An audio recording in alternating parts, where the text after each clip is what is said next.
School Board. Thank you for the invitation to attend tonight and for tonight's recognition.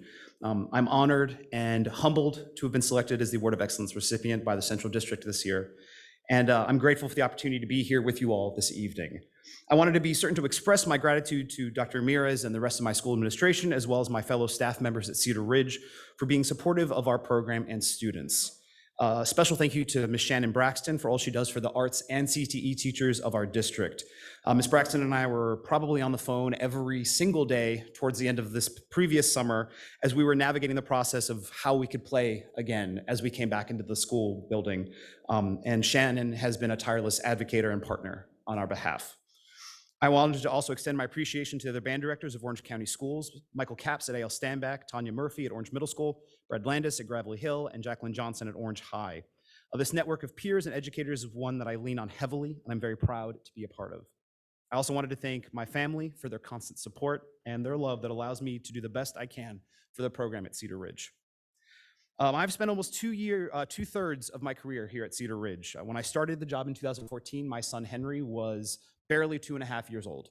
And now in less than 2 years, he will be in the 6th grade band at A.L. Stanback. The cultural arts program in Orange County Schools are led by committed teachers who not only love their craft, but impart that joy to all of the students they work with. And the students that come through our rooms are not just artists or musicians. They are academics and athletes. They work after-school jobs and participate in various clubs and extracurricular activities. They are involved in IB, AP, CCP, CTE. These are students who are learning not just how to play their instrument or how to program code, but how to be well-rounded and passionate young adults when they graduate from our high schools. I tell people all the time that I simply have the greatest job. Making music with students at Cedar Ridge is a true joy and something I'm grateful for every day. If you ever have the opportunity to attend a concert, an art exhibition, or a theater performance, I would strongly encourage you to do so. What we do is meant to be seen and appreciated by an audience. Being able to share our art is one of the greatest experiences we as musicians and performers can have. I have no doubt you will be impressed by our students. Thank you very much.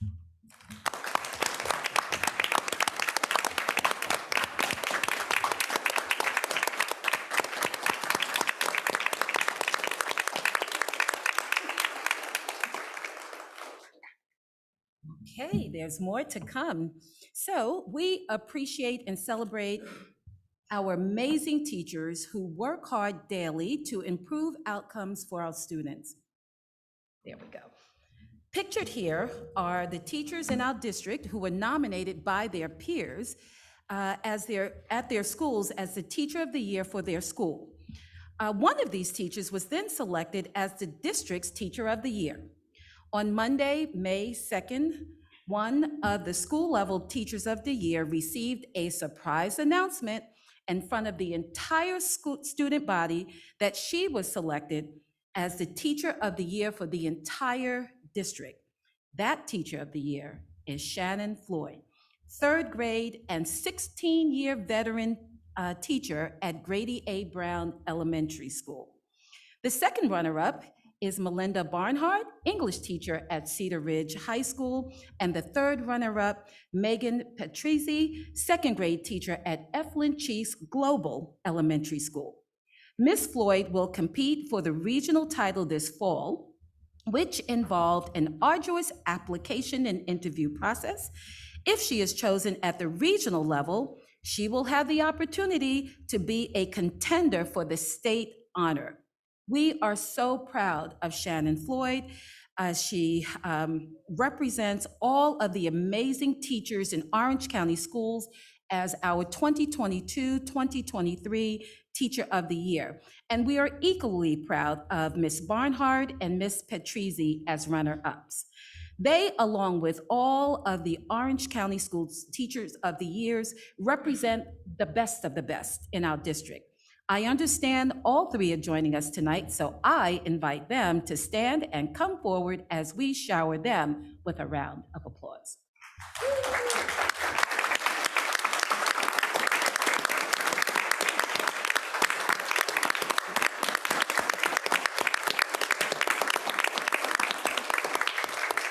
Ladies, you're welcome to share some words, remarks if you'd like.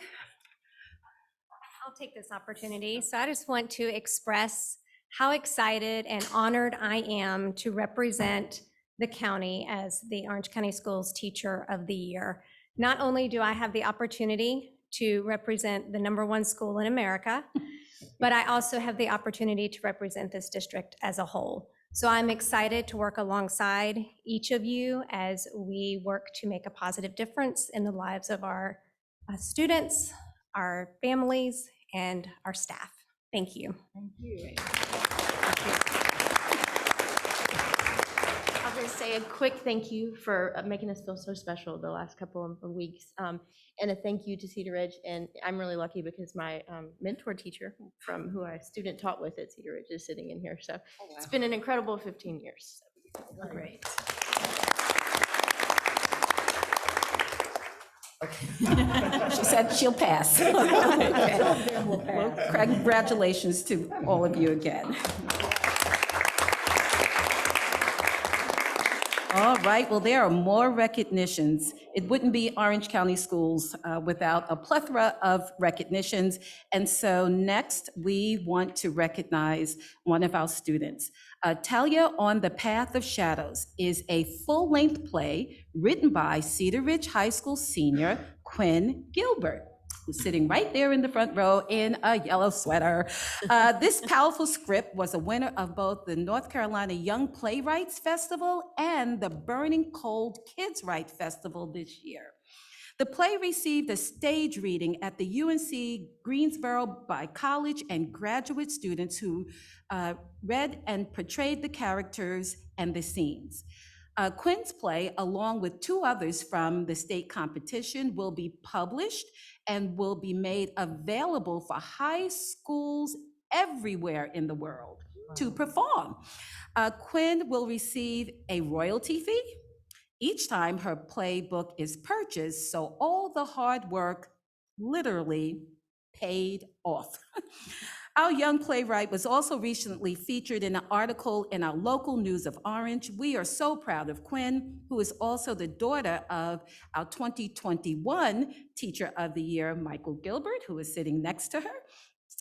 And so Cedar Ridge High School theater teacher Evan Mitchell and Dr. Ramirez, Cedar Ridge principal, are here in support of Quinn. Mr. Mitchell and or Dr. Ramirez, as well as would like to invite Quinn to come forward. If you'd like to say a few words, this is your opportunity.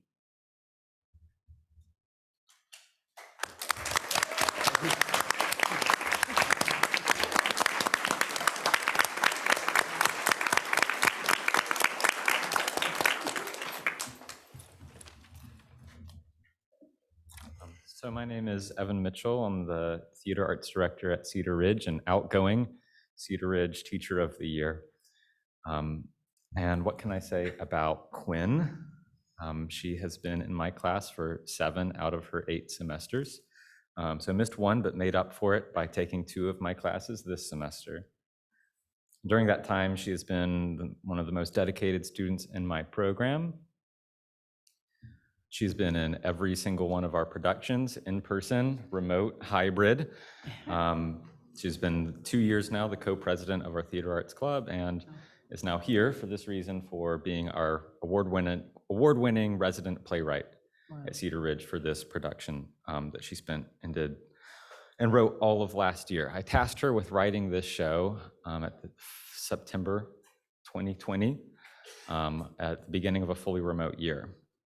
And I've never asked a student to do that before because I've never had a student like Quinn before who is equal parts an accomplished and prolific writer and someone who I knew was dedicated, determined enough to see it through to the end. So someone who could do it and would do it.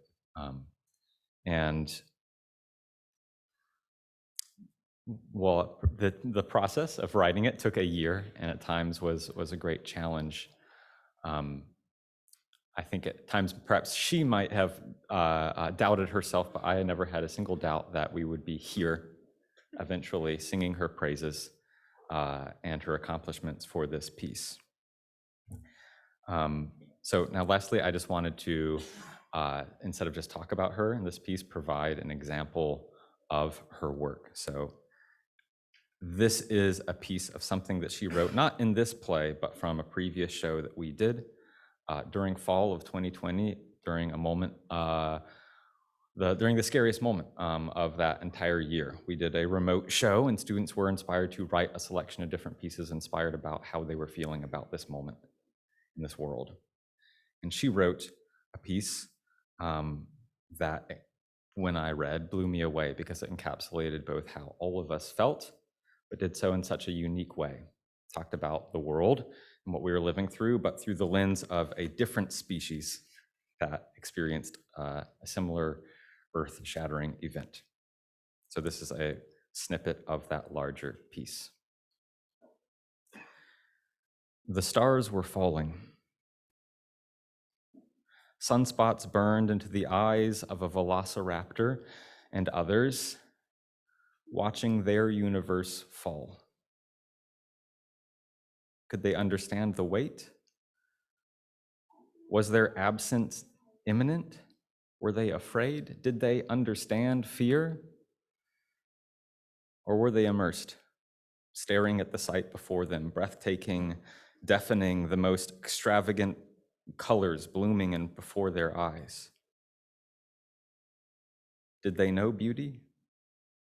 Can they understand? How could they? The crackling of fires surrounded them, spreading through the air, the dead grass, the corpses. Did they know death loomed close? Can they understand? How could they? What is it like to see the last seconds of a life, your life? Watch as the world burns into the blinding heat, nothing, into the last hurrah of an ethereal star, into the silence of an inferno, forgotten, gone. The velociraptor watched as the stars fell, as their world burnt, and were at peace.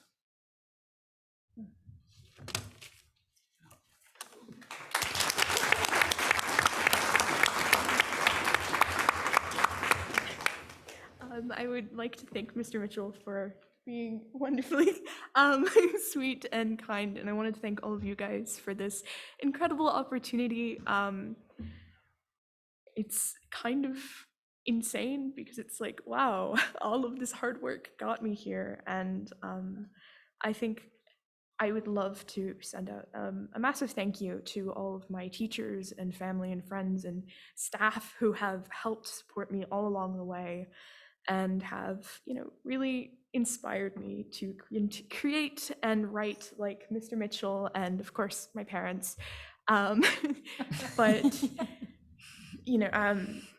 it's, like Mr. C said, an incredibly humbling experience. And I just wanted to say another thank you so much for everything. Yeah.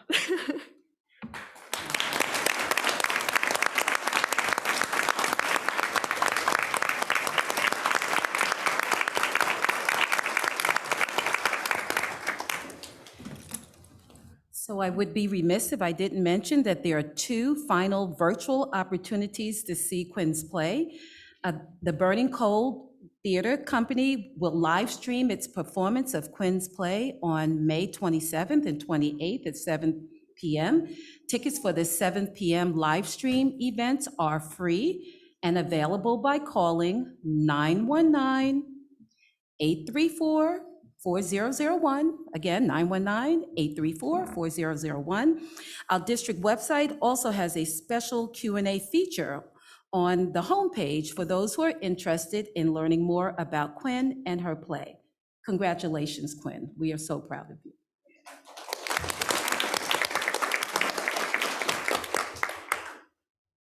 Okay, so tonight we have the Mighty Hedgehogs, Team 587 in the house. The Hedgehogs, Team 587, are a high school robotics team made up of students from 2 Orange County high schools, Orange High and Cedar Ridge High. They formed in the fall of 2000 to compete annually in the International FIRST Robotics Competition. The goal of FIRST Robotics is to get young people involved in science, technology, engineering, and math, also known as STEM. The Hedgehogs bested 32 teams in the FIRST Robotics State Championship. From the state championship, they went on to Worlds in Houston, Texas. They were up against more than 450 teams from all over the globe. The teams at the competition were broken into 6 fields. The Hedgehogs Team 587 was in the Newton division, which consisted of 90, that's right, 90 teams. Out of that group, the Hedgehogs were awarded the Imagery Award, which is based on the robot's appearance and design, how the team members carry themselves, and distinguishes itself from other competitors. Once again, and not surprisingly, the team from Hillsborough set itself apart, rising above its station. The News of Orange, our local newspaper, recently featured the talented Team 587, and Hillsborough Mayor Jen Weaver presented the Hedgehogs, Team 587, with the proclamation in recognition of Hedgehogs Day, declaring May 9th, 2022 as Hedgehogs Day in the town of Hillsborough. So tonight, we want to celebrate this accomplishment. And to join us in doing that are Orange High School's principal, Mr. Jason Johnson, and Cedar Ridge principal, Dr. Carlos Ramirez. And representing the Hedgehogs, we have Nina Day, who we want to give a special shout out to as the founder of the Hedgehogs and supporter for 22 years. Patrick Mitchell is here, Isabella Panek, hope I got that right, Cheryl Mitchell, and Vicki Moore. Is there anyone whom I did not, else that I didn't call by name? Great, so welcome to all of you, and we invite you and Mr. Johnson and Dr. Ramirez, come on down as you, we'd like to have you share a few words about this history-making team and their supporters. So congratulations.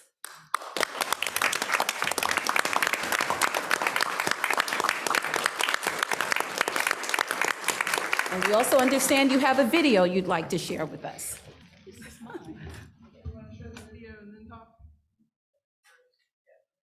Video first? Video first, I guess. Okay, great. Do it. I just saw Nina on TV. Did you? Yeah, she was just on TV before the car. Feeding the hungry.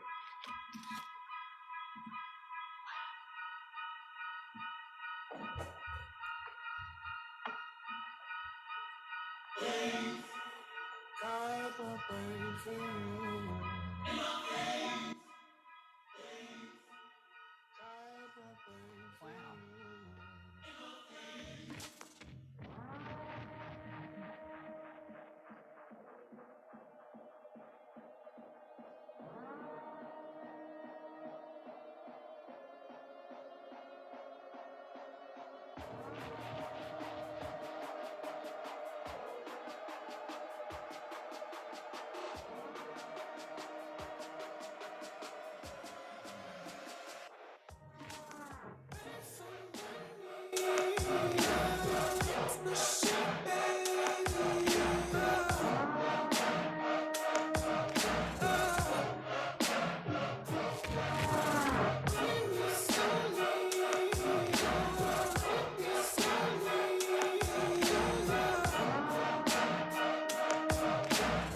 Making me work in the morning, taking my time, you disown me, getting tired of this kiss ceremony.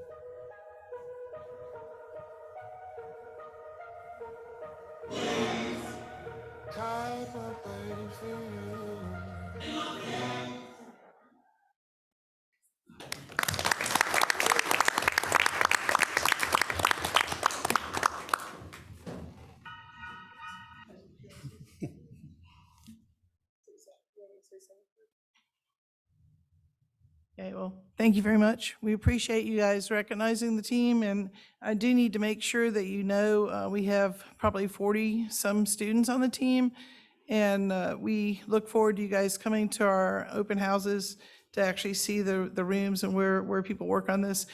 The other thing that you really need to hear is that, again, this time when we ask the students to write their thank yous about what they appreciate about being on this team, they really didn't talk about the science, the math, the engineering, the stuff like that. What they talked about is that this is a place where they can belong. This is a place where they don't have to explain themselves. This is a place where people get them, and I'm thankful for that. That culture or climate in the team, that's not just me, that's the students that you've seen and you will see around the community. It's the other parents and the mentors, but I am thankful for that. And you need to know that every year that we've asked them about what they appreciate, that's what they answer. And so, yes, you know, as a science teacher and as a physics person, yeah, I love all this robot stuff, but it's really how it changes the people's lives that makes a difference. And that's what I thank you for helping support that and continue that on for the 22 plus years. And this is Isaac Trost, our outgoing captain, and he also, hopefully you all know, was a semifinalist for the Park Scholarship at NC State. So, thank you. Hello, everybody. This year for the robotics team, we had quite a challenge ahead of us. It was first year coming back. Robotics is something that's quite hard to do virtually. So we almost had to start from the ground up and teaching all of our students about how it all works and making sure it all happened. And with an outpouring of some more support from the community and the school system, we've had a lot of success this year. And we're hoping that that success continues forward into future years, even after I'm personally gone. So I'd like to say a big thank you to everyone here. And yeah, that's all I got. Wonderful.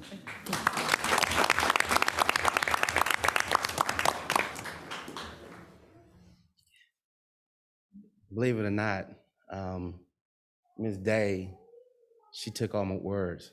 Now come here, Nana. Sorry. Now come here, because that's our team. That's how we relate.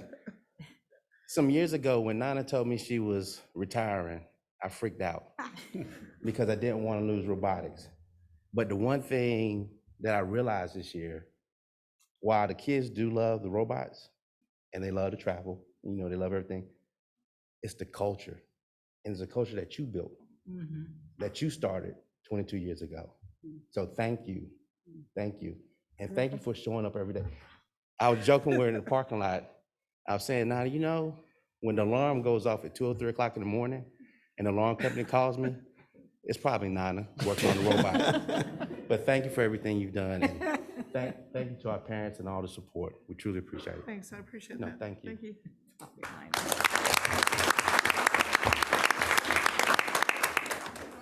Be remiss if I didn't say Patrick Mitchell, I'm sure you know, and then his wife Cheryl are both other educators here in the system, and then Sandy Hankins are three people in the school system that we appreciate you all supporting their involvement with this too.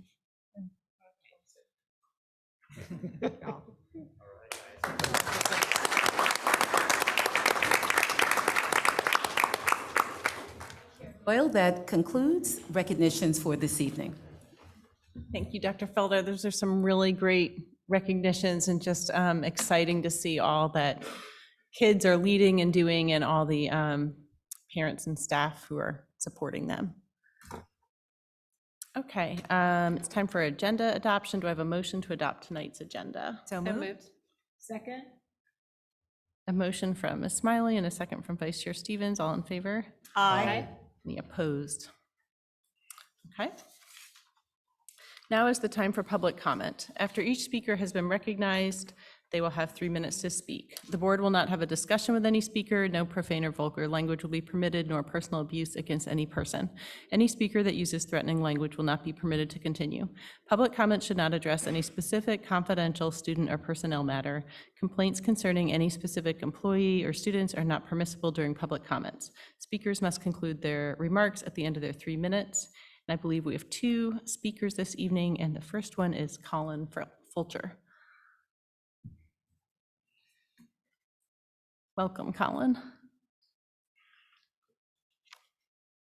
Hi, my name is Colin. I'm a freshman at Cedar Ridge High, and I wanted to give a little speech of appreciation to Mr. Cvijanovic and congratulate him on his Bandmaster's Award of Excellence. And this year has been a journey. It's been very interesting, you know. We've been playing in tents outside. We've been moving around. We've had to distance apart. And throughout all of this, I was worrying about band. After being remote for a year and a half, it was kind of slipping out of my fingers. But just being there and meeting new friends and being able to play was just one of the best things I've ever witnessed and felt. And he is such a great director. He was just very perseverant the entire time, and we've come so far. And I'm just really happy that he is the director there, and he's a very encouraging person. He constantly helps out, and he encourages everyone to do their best, and he believes in all of his students, and he's very well connected with us, and we can joke around with him, and we have such a fun time in band. It's been amazing, and I'm glad I can get to witness this for 3 more years. Thank you. That's awesome. Thank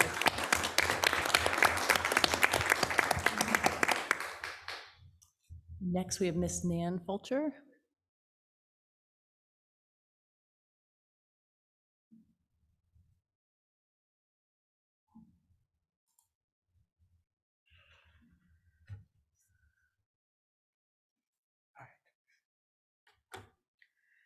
My name is Nan Fulcher, and I've got 2 children in Orange County schools, 1 high schooler, 1 middle schooler.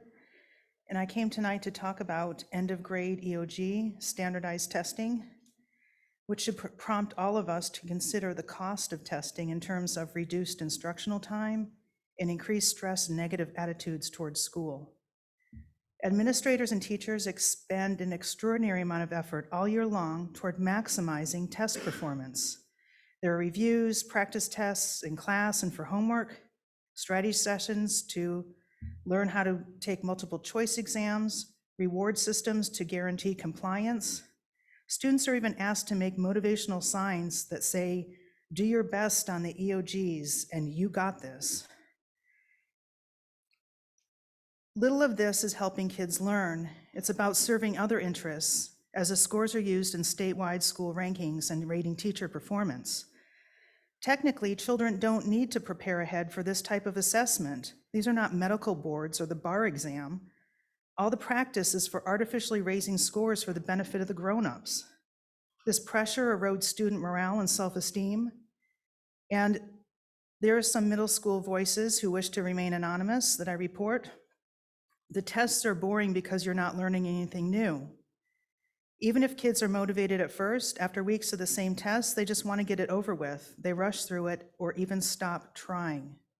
All this testing leaves kids uninspired. They aren't motivated in school. Most educators candidly admit they despise the high-stakes testing game that our lawmakers have created. Yet schools still continue their pressure tactics. We're led to believe there's no choice. Districts can't let up because they need all the funding they can get to properly support students. And exactly how much money is at risk here for Orange County schools?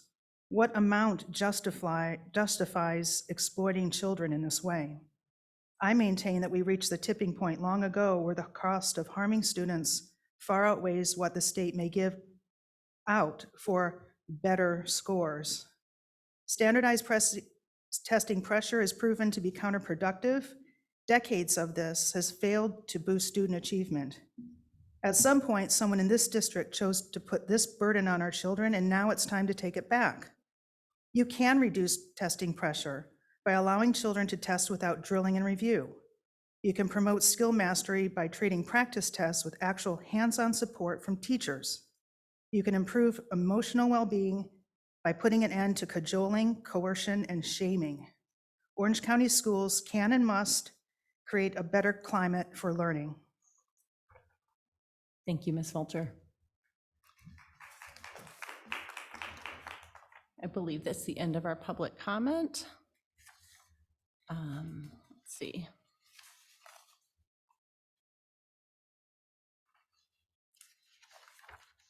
Okay, it's time for our consent agenda.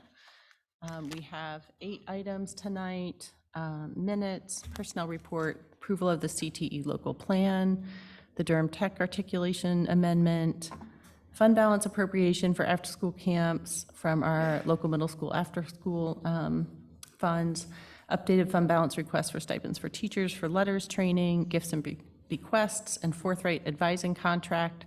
Are there any items that board members would like to move to the regular agenda for further discussion? I'd like to just move the Forthright just for clarity, because we did get an email on that. So I'd just like clarity on it. Okay. Do I have, let's see, and so Dr. Felder, would you like us to move that? Would that be a short piece? Would you want to move that for right after? Hopefully, Mr. Atherton? I just have a question. Just teasing. Sure, that's fine. We could do it right before we move to our work session items, unless you'd rather we wait till after. Okay. All right, do I have a motion to adopt tonight's revised consent? So moved. agenda? Second. A motion from Vice Chair Stevens and a second from Ms. Smiley. All in favor? Aye. Aye. Any opposed? Okay, great. So can we go right into that, Dr. Felder? Sure. Okay. All right, so Mr. Atherton. So the question I have is, it's initially an NTE of, or not to exceed 30,000, but the cost in the contract has increased. Does that mean we should increase the per hour, since the per hour for the contract that was received back, should that be increased to a different amount based on the changes? So in other words, I'm worried that we're going to approve the 30K and you're going to find out based on the changes, it's actually 40K. Right, so thank you for that question. That information we received this evening, and so that would likely make sense given where we are and the needs that we have in the impending absence of a public information officer. So I'd like to make the motion for the contract to be 40K. Is that the number? That would work. I didn't hear what you said. What did you say? So I requested that the motion be for the contract not to exceed 40K based on the numbers that came back, which are higher than the original request that was 30K, to cover the duration that they're out. Yeah. Second. A motion from Mr. Atherton, a second from Ms. McKenzie. Any further discussion from people? All in favor? Aye. Any opposed? Great. Thank you for that.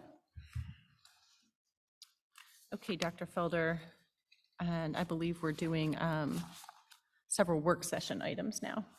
Indeed, we are.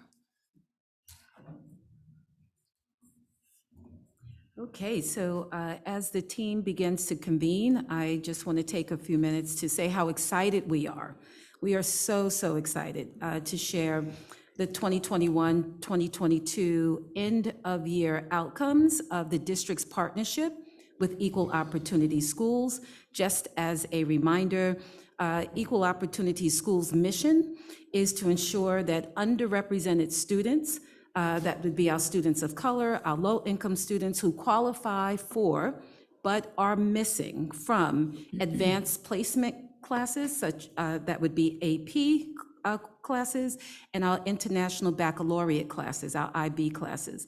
The most academically intense high school programs in America. Their mission is also to ensure that these students have equitable access to, and not only access, but succeed in these programs at the highest level.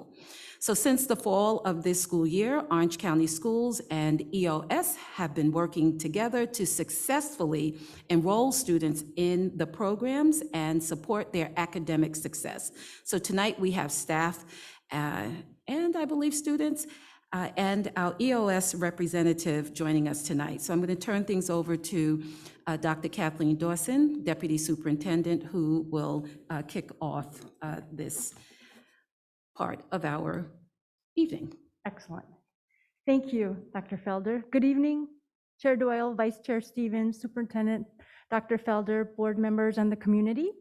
In response to Goal 1 of the Strategic Plan, Key Strategy 3, which is to reduce opportunity and achievement gaps by ensuring equity in curricula, instruction, environment, and culture, and our Equity Plan Goal 1, which is to identify and eliminate academic disparities and inequities in access to and success in programs and opportunities, we did partner with Equal Opportunity Schools.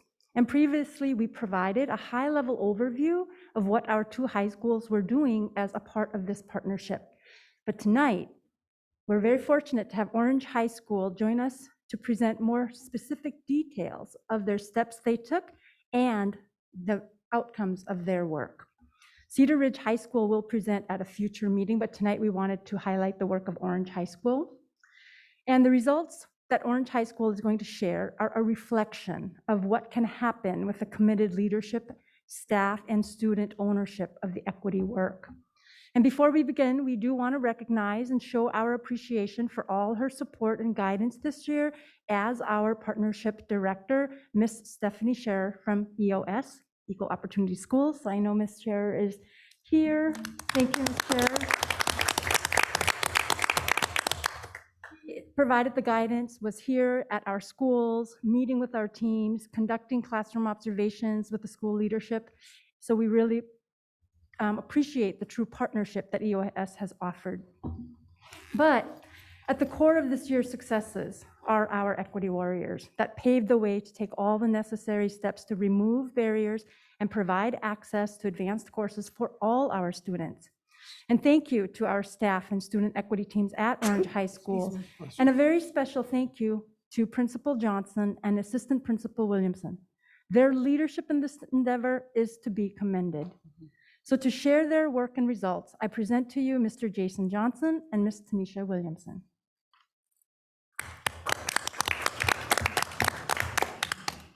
Good evening, board members and Superintendent Dr. Felder.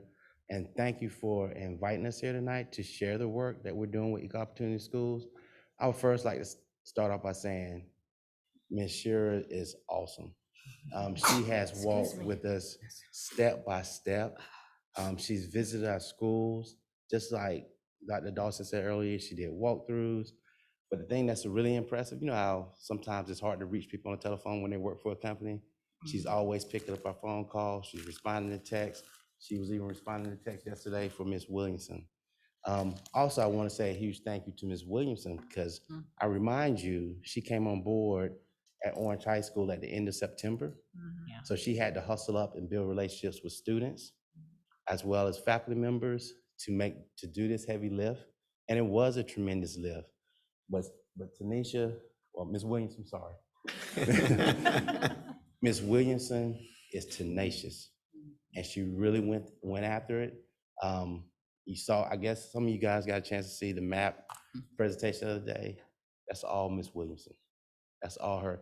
And just so you know, I even had community members call me and say how awesome it was. So Ms. Williamson is a true equity warrior. So at this time, and I'm gonna just say a few things. While as a principal at Orange High School, I'm excited about the data. I'm excited about the trajectory of the data. I'm not satisfied, and we're not satisfied. So with that said, I'm gonna turn it over to Ms. Williamson.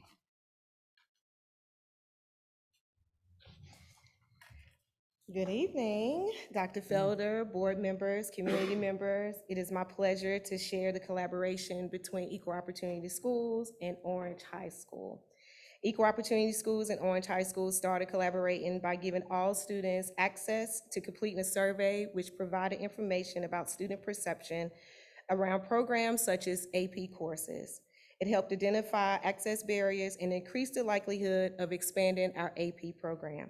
The surveys also led to student insight cards that provided a holistic view of the student's strengths and areas of need.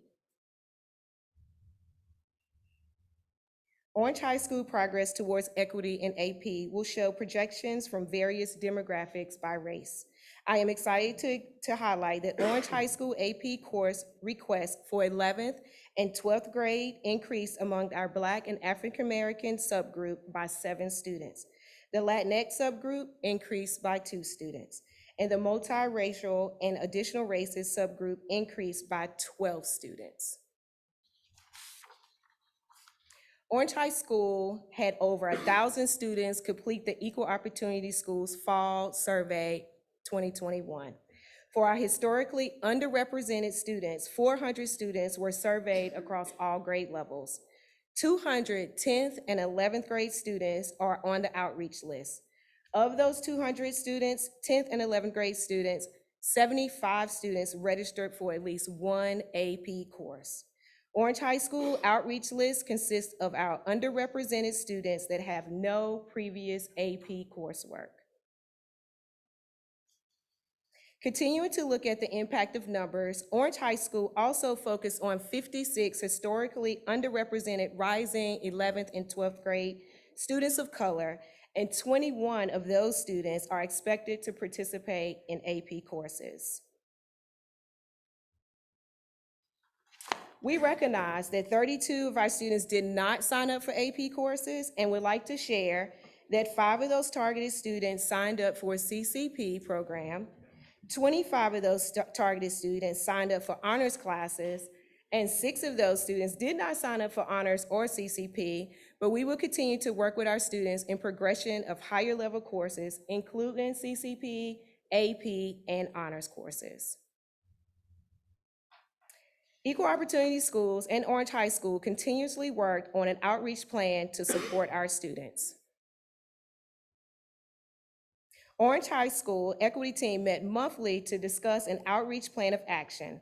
The outreach plan focused on 56 Black, African American, and Hispanic students with a 3.0 GPA or higher with no previous AP classes. Student insight cards were developed for each student after completing the survey, which provided us valuable information around trusted adults, reported barriers, career interests, general interests, GPA, learning mindsets, and skill sets. A sample of the insight card is available on the next slide. Trusted adult training was provided by our EOS consultant, Ms. Stephanie Scherer, prior to meeting with students. The training was provided to the faculty and the staff of Orange High School. A trusted adult is someone who encourages students, addresses concerns, and strategizes solutions with students so students can gain clarity about the role advanced coursework can play in their future. Trusted adult student meeting included meeting with students one-to-one and using data from the insight card to guide the discussion. Information about one-to-one meeting was stored on the student insight card as an interaction.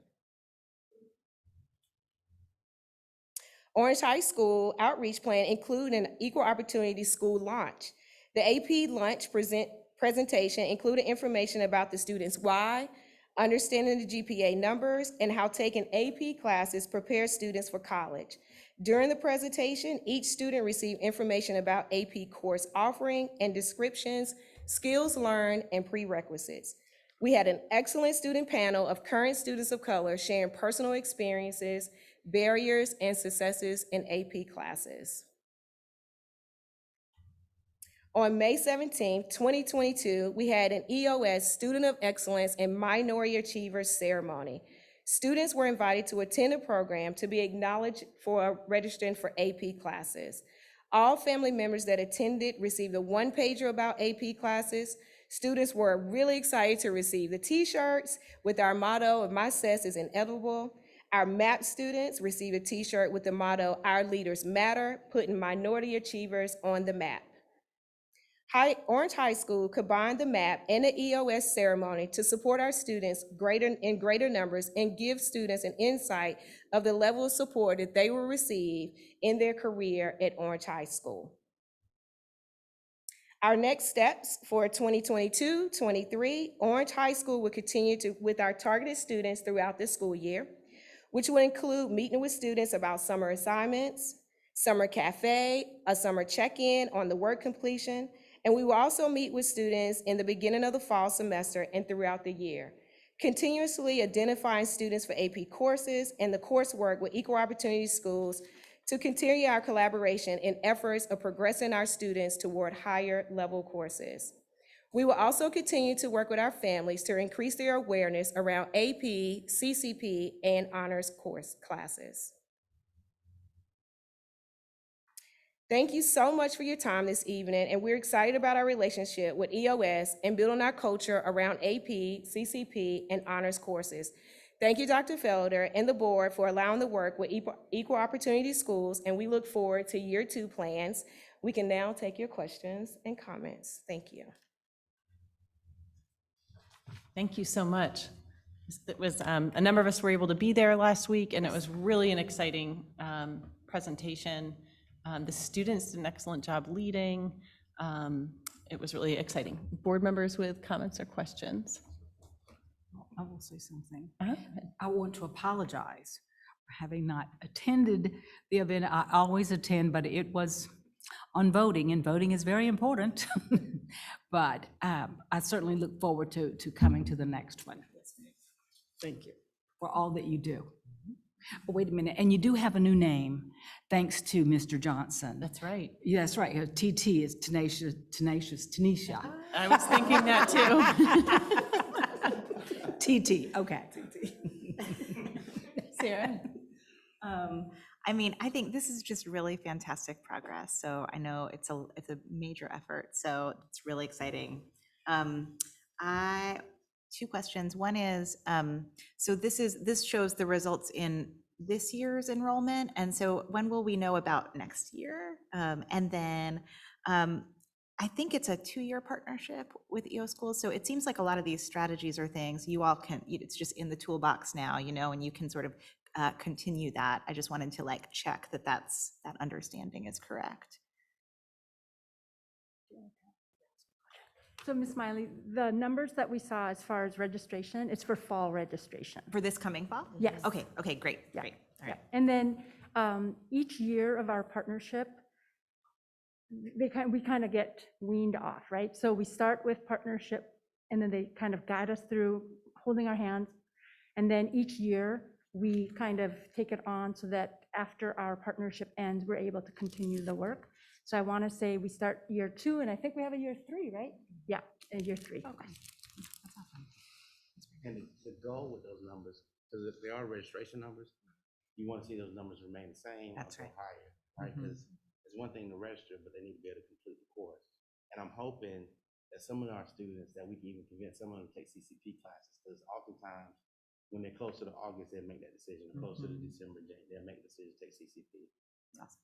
And I think it's really important that we acknowledge, while we do want our students in the advanced placement courses, which it has its value, but we don't want to undermine the value of our college and career promise classes, because those are college courses that provide college credit as well. And sometimes it's a better path to go down that way for certain students who know that they're working toward a certain degree and already start that while in high school. So we don't want to undermine that. So we are looking at AP, CCP, as well as honors, any advanced course. Yes. Other board members? Bonnie? Yeah, I just first wanted to thank you so much, and last week was a pleasure. And what was really exciting was to see the room filled with minority achievers. It was fantastic, so thank you so much for that. Can you just explain for our benefit and the public what you have to do to become a minority achiever and how that relates to AP and honors placement? Sure. So the Minority Achievers Program, they have to have a certain GPA, a 3.0 GPA to be a part of the program, and we use first semester to go by those numbers. And they have to be great leaders in the community. I have to watch them around the school to see what they're doing. And then they just want to take on the motto of Minority Achievers Program. So it was very important for them to make sure that they understood what that pledge was. I gave it to them ahead of time, want to make sure that they agreed to that, and then that they were willing to come to the program, and we live by that motto throughout the year. Thank you. Hillary, then what? Just a quick thank you for being here and presenting this tonight. It's exciting to see the success of the partnership this year. And it was a pleasure to be at the program last week with you all and to meet the students and hear from them directly. Y'all are doing a fantastic job, and just thank you so much. Thank you. And I too wanted to say thank you. It's been amazing to see this program grow year over year and to see how successful our students are. One question I had, and I really appreciate y'all sharing the actual outreach sheets and, you know, reading the reported barriers, they seem to be common, right? Like, what is the AP program? You know, why would I want to do this? You know, do I have to pay for the exams? You know, have y'all put together kind of an FAQs that y'all give out as part of that one pager of what an AP is?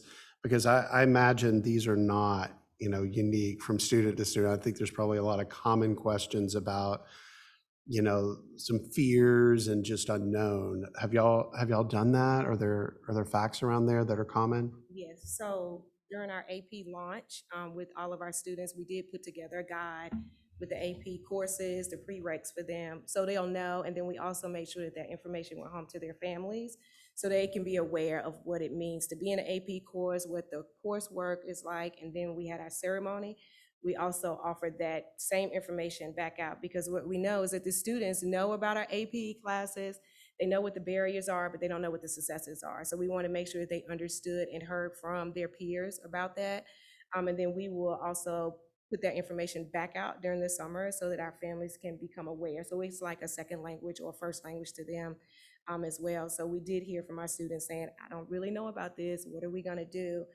So our AP lunch was such a success because we did have that student panel, because they were able to ask them anything they wanted to about, you know, I am a student of color. How am I going to feel being with this teacher? How do you make connections with this teacher? How do I keep up with the coursework? So we talked about how to work with peers, how to ask for that help, how to advocate for yourself during that lunch. So that's something that we have to continue throughout the school year. And is these information sessions and panels offered to the rising middle schoolers during that? You know, they have the visits to the high school and the parents are trying to figure out their schedules. Is it offered at that time as well? That's a great idea. We can add that to the list. Excellent. But that goes Absolutely. back to our conversation that we were having, I think this weekend, when we was talking about, you know, we have the link crew who they work with our incoming freshmen. Now we need to make sure our link crew look like our incoming freshmen. Absolutely. And our MAP and our AP students are the ones that we need to go after so they can be a part of the link crew. Excellent. Thank you. Yeah, the word that kind of comes to mind that was so exciting was like, it was like a synergy, you know, our equity audit said that we have some islands of excellence, you know, which can be a danger if you're only islands. And it just felt like the passionate administrative leadership, superb teachers who were there, the student leaders did such a great job in that presentation. I mean, you know, and knowing who some of those students are, they are leaders, and then the support of equal opportunity schools. And so looking at these tools, I love seeing the specific list of tools like the student insight card and reading what the student had to say there, you know, kind of coming with your own plan for yourself, and the outreach efforts you talked about, the panel, and this summer support. So I guess my question is, and of course, when you see something happening really well, like at a school that's just thriving, it's like none of the individual things necessarily are, it's all the things coming together. So are all of these things new to, are any of these things we've always done at Orange High School to foster participation in advanced courses, or are all these things that are new, like this past year or so? Well, like the student panel, we've done student panels before, but we didn't have Mr. Xavier Adams leading the student panel, right? We've never done the insight cards. And I think the beauty of the partnership is they bring a lot of ideas to the table, and they also pull ideas out of us. So for instance, we was meeting with Ms. Cheryl one day last week, and we was talking about, things that we want to do in year 2. And then we started pulling out, we need to go after these 10th graders and 9th graders a little bit earlier instead of going after 11th and 12th grade. So some of it's new, some of it's just thinking outside the box with equal opportunity schools. Great, that's so great, thank you. Closing comments by anybody, or Dr. Felder? I do have one Oh, more go ahead, question. Sarah. So can you just talk a little bit more about what supports are being provided so that the students are successful ultimately in the courses, and I know you talked about that a little bit as some next steps, like checking in on work, but I'd just love to hear a little bit more. So I would like to start with, this work goes with the equity team, right? So we are in session now to say, how are we going to work this during the summer? So the ideas came up of having a summer cafe for our kids, where it opens up our school. Since we're already there for the summer, where they can come in and have a space and have teachers that can help them through their work. I know frequent check-in calls is going to be very important for our students to make sure that they're on track with their work and keeping on top of them, right? Like, we have to hold them accountable for signing up for AP classes and completing their work throughout the summer, and then being ready for them when they come back in the fall. So, I mean, I want to just champion the equity team to say, hey, thanks. We need to make sure we figure out how we're going to support these kids, because like Mr. Johnson said, we do not want our numbers to dip. When we come back, we want them to stay ahead, but it's going to take us doing a lot of background work to keep them motivated, just as we had to do to get them to sign up for AP classes, which is give them information about it, and to get them to come to a program to say this is what it's about, so they can see people that look like them, to say, okay, you made it through this, this is what your college goals are, I can do this too, is what we start to see. And the buzz has changed around the school, around the programs, which is like really nice. Like, I had my t-shirt on a day and one kid was like, oh, you copied me. I'm like, yeah, I copied you today. This is great. But they're so excited just to be a part of it. I have kids asking me, when is the next meeting?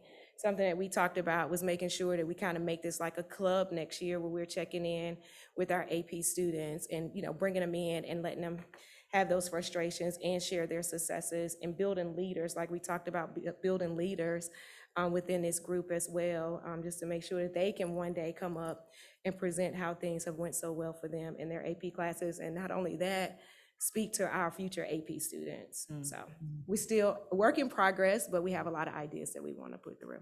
That's awesome. Thank you. Thank you so much. Thank you. So I just would like to commend Tanisha Williams and Mr. Johnson. See, you got your TT. And the staff at Orange High School. They made it sound very easy, but the work that they've done this year to get the kind of data that was presented tonight was an incredible lift. And I have absolutely no doubt that the program and this work will only get stronger and stronger each year. And so kudos to both of you for your leadership in making this happen this year. And thank you to Ms. Shearer for your guidance and direction. We know one day we have to wean off, but we are going to lock in for as long as we can for the good of our children. So thank you. Thank you. Thank you.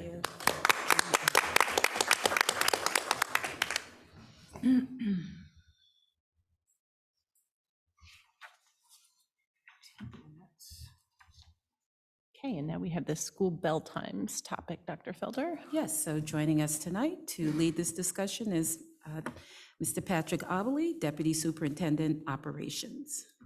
Good evening, members of the board, Superintendent Felder, and our members of the audience with us here this evening and those watching from home.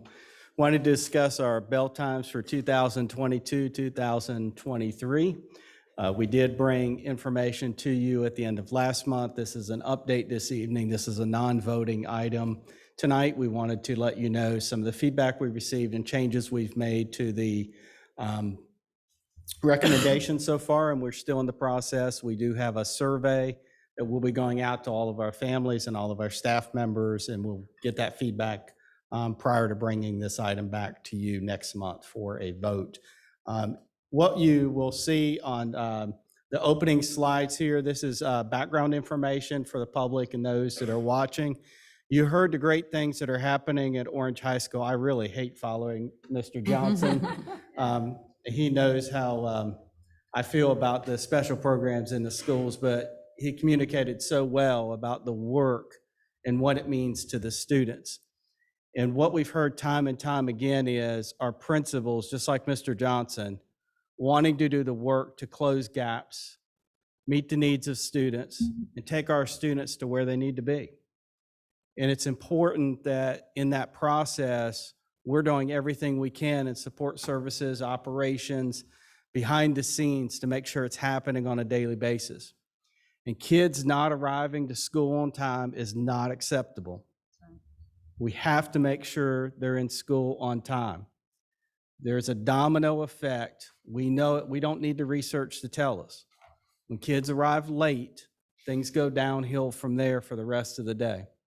And when the instructional day starts, our students need to be in the seats. And I'll talk a little bit more about when that instructional day begins. And so our principals are holding us to a high standard. We're holding ourselves to a high standard. You require us to have a high standard, and our community and our parents do as well. And this conversation is about how can we do better? How can we do better for our students? How can we do better for our community? How can we do better for our families? Because we can't continue to have students arriving to school late. We can't have students that are waiting 30 to 45 minutes at the end of the day for the bus to come back and pick them up. They're late getting home. They're late getting to homework. They're late getting to jobs and all the family things that are planned or things that need to happen after school hours.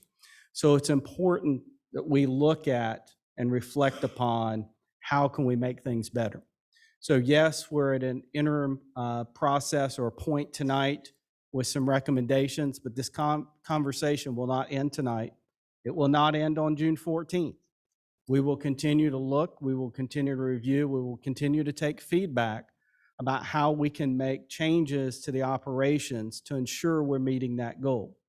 Some of the recommendations and the items contained in the abstract and in the slide deck are items that we certainly considered, but there is no way at the end of May or beginning of May or June to be able to implement those with the year-round program starting the middle of July and traditional schools starting in August.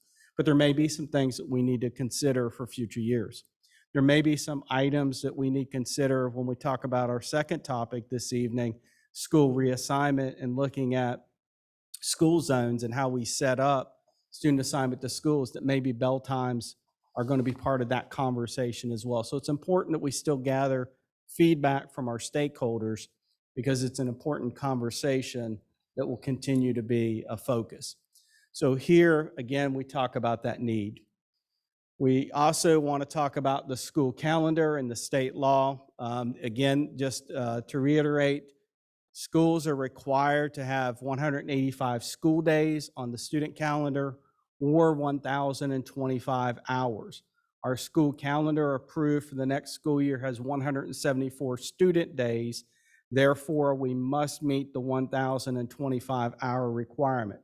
As long as our instructional day is 6 hours per day at each level, we will meet the minimum hours. We'll end up with about 1,044 hours with our calendar for next year.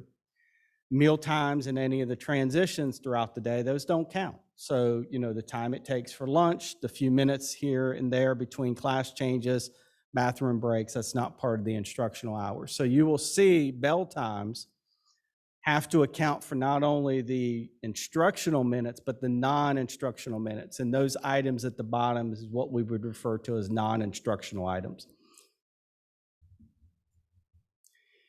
One of the factors we talked about at your last meeting was driver shortages, and you assisted us with communicating and helping with driver incentives and driver plan so that we could address the driver shortages, 14 to 17 drivers that we're looking at needing for next school year. As we build routes and we put in place efficiency models for next year, it requires us to be fully staffed. And so I did want to recognize that we are working on ensuring we have bus drivers for the district. Again, there were other options we looked at, but just not recommended and not moving forward at this point in time, and we discussed those at the last meeting. We spent time with our administrators talking about the instructional day and what that looks like, with a couple priorities in mind. What do our students need? How are we going to close gaps for children? What's best for students? What's best for staff for them to accomplish what we're asking them to do? And we centered that around the essential questions that you have on your screen, because we have to meet students' needs and we need to deliver the education that we so desire to do. And in this district, we can do it. But we need to focus on that before we get into the conversation about whether it's going to be starting at 7:45 in the morning or 7:48 or 8:02. We talked about what are we accomplishing within the school day with our school leaders.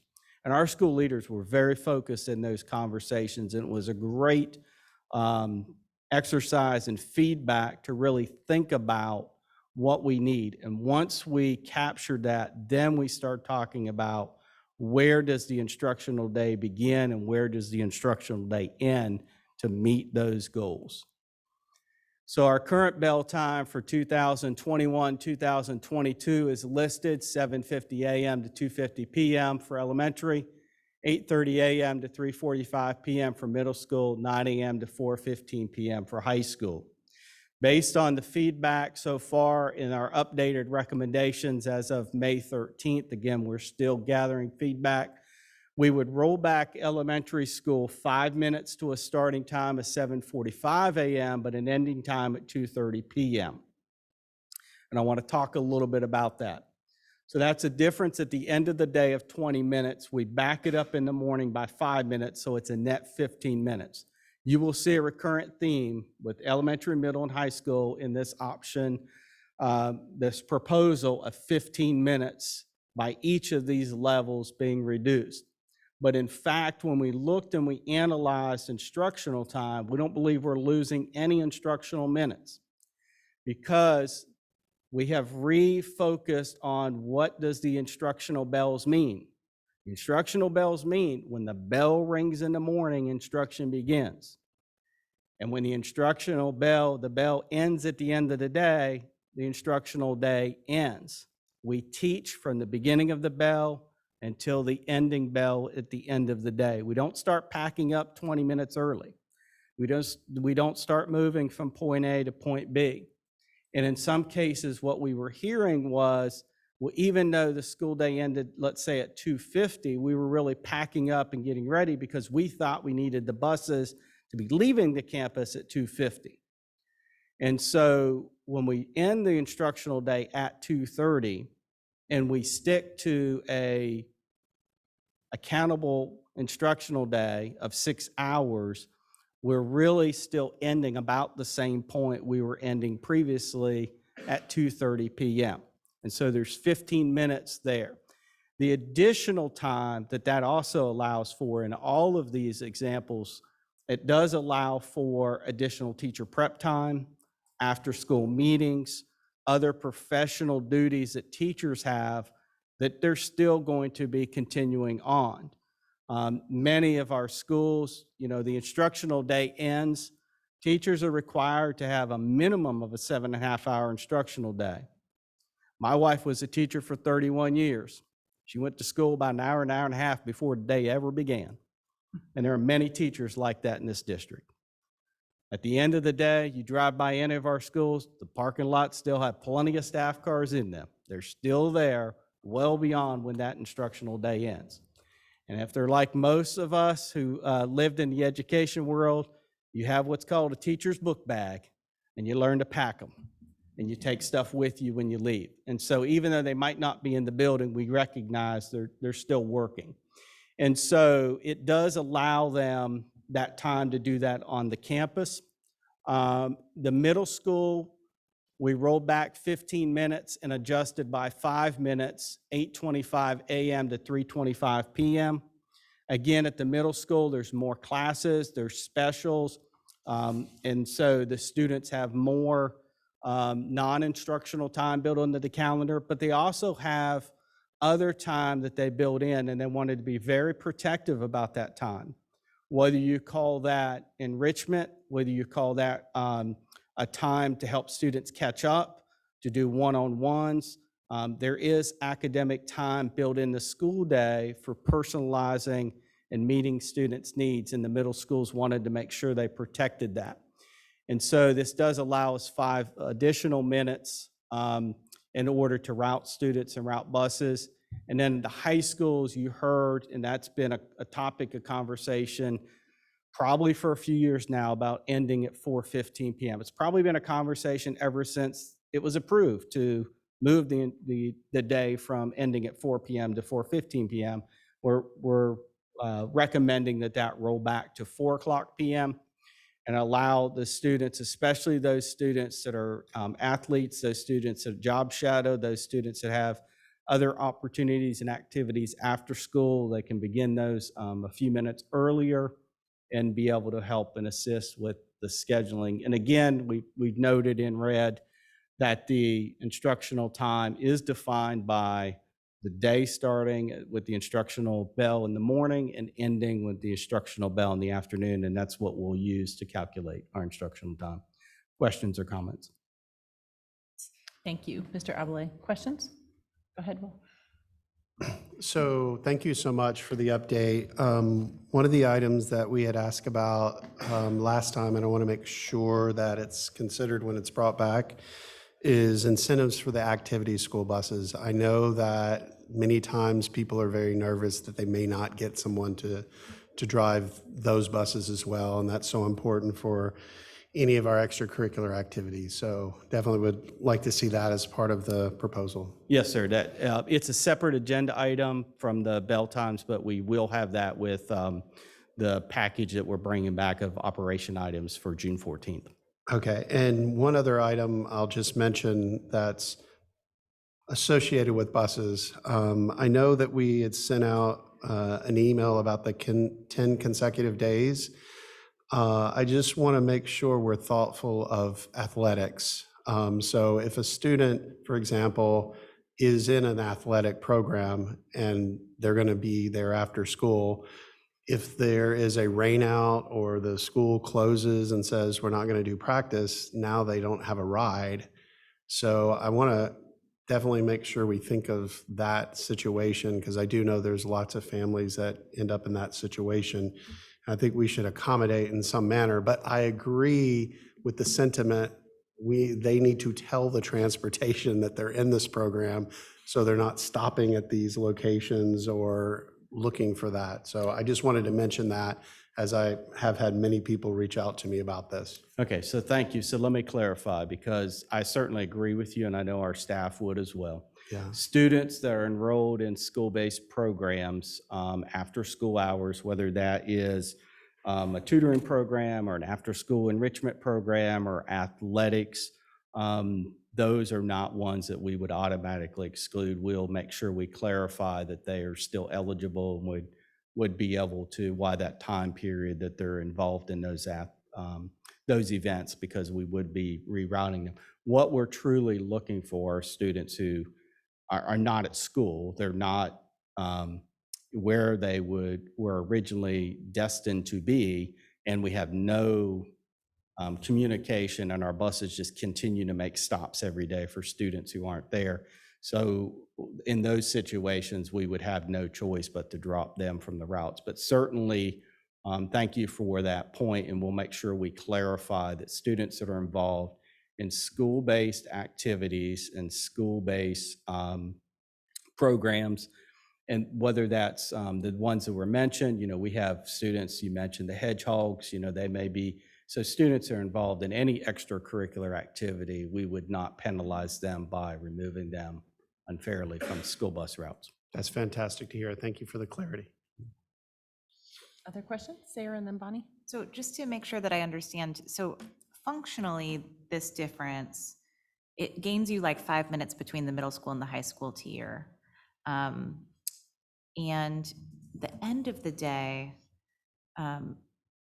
but, okay, so it gains you that, but overall, the like students arriving late, that kind of, and the domino effect of the different bus routes, is that mainly then going to be solved by the other changes that you noted here about corner stops and left-hand pickups and drop-offs? Like how, because it doesn't seem like 5 minutes is going to sort of solve the larger issue there. It's not. 5 minutes alone won't. And so what we were asked to do, rather than say, hey, we need an hour between times, which is unrealistic, what are all the other variables that we can start to address? And we've identified those. We have buses right now we can't fill, so we know if we can get the bus drivers in the seats, that's a big difference. Looking at how efficiently we route, making sure we're not, as we talked about, these phantom or ghost stops where no one's there. You know, if we make sure we clean up our route sheets and are running a truer account of the students and the stops. And the other items mentioned, we believe we can get the service delivery where we need it to be. I don't know all of those things account for everything we will need in the 5 minutes, because there's other factors out of our control, such as traffic and so many other things as we start talking about construction around town. But those are things that we can begin to look at and build better efficiency around. At the same time, we're also trying to expand our services. We've talked about making sure that students that are involved in magnet programs or choice programs have transportation. And so that's part of what we're reviewing and looking at as well. But we feel like we've got the right focus in order to make the adjustments, and we feel comfortable with the recommendation that we can make the improvements as long as we're doing all the other items. But yes, just alone 5 minutes would not solve this problem. Yeah, thank you for this presentation, and thank you for this clarity on the bus time versus the bell time, because that's it's the first time I've heard you say that, and it's really helpful. I still get to read that there's a lot of angst in our schools about the reduced time because of exactly the distinction that you've made tonight. And I'm especially worried about it for our youngest kids who may need more time to get ready to leave class to get for the bus. So I just, as a request to communicate with this clarity more, and to get some feedback on whether the schools, this works for the schools, because they're worried. Thank you so much. You're welcome. And I will say one thing I did mention, as far as the elementary times, we've not made any changes to the arrival, even though we backed up the starting time. The arrival time of our bus students is still the same at 7:15 a.m. We're not asking staff to report any earlier than they currently are. Mr. Obley, can you speak to the process that will be used to collect additional feedback from stakeholders? Because that's next. Yep, so we have 2 surveys that we're working on launching, and hopefully they'll be out in 48 hours. One is for staff, one is for parents who are not staff members. And just to, again, identify what are some of those barriers when we look at whether it's traffic, whether it's we know carpooling has been an issue, especially through the pandemic. And so, that has been a barrier to some individuals wanting to come to school earlier. Is it a daycare, or is there a need of drop off or students in the traffic times? Because bell times and the process of students coming to school makes a difference on the parent getting to their job on time or not. And so we will be collecting feedback, not just about the time, but the method that individuals are using to come to school makes a difference as well. By backing up the elementary 5 minutes, that's the other thing we're trying to do, is avoid some of that early morning rush hour and early morning traffic as well. We also want to look at barriers, afternoon traffic, carpool, the amount of time it's taking parents.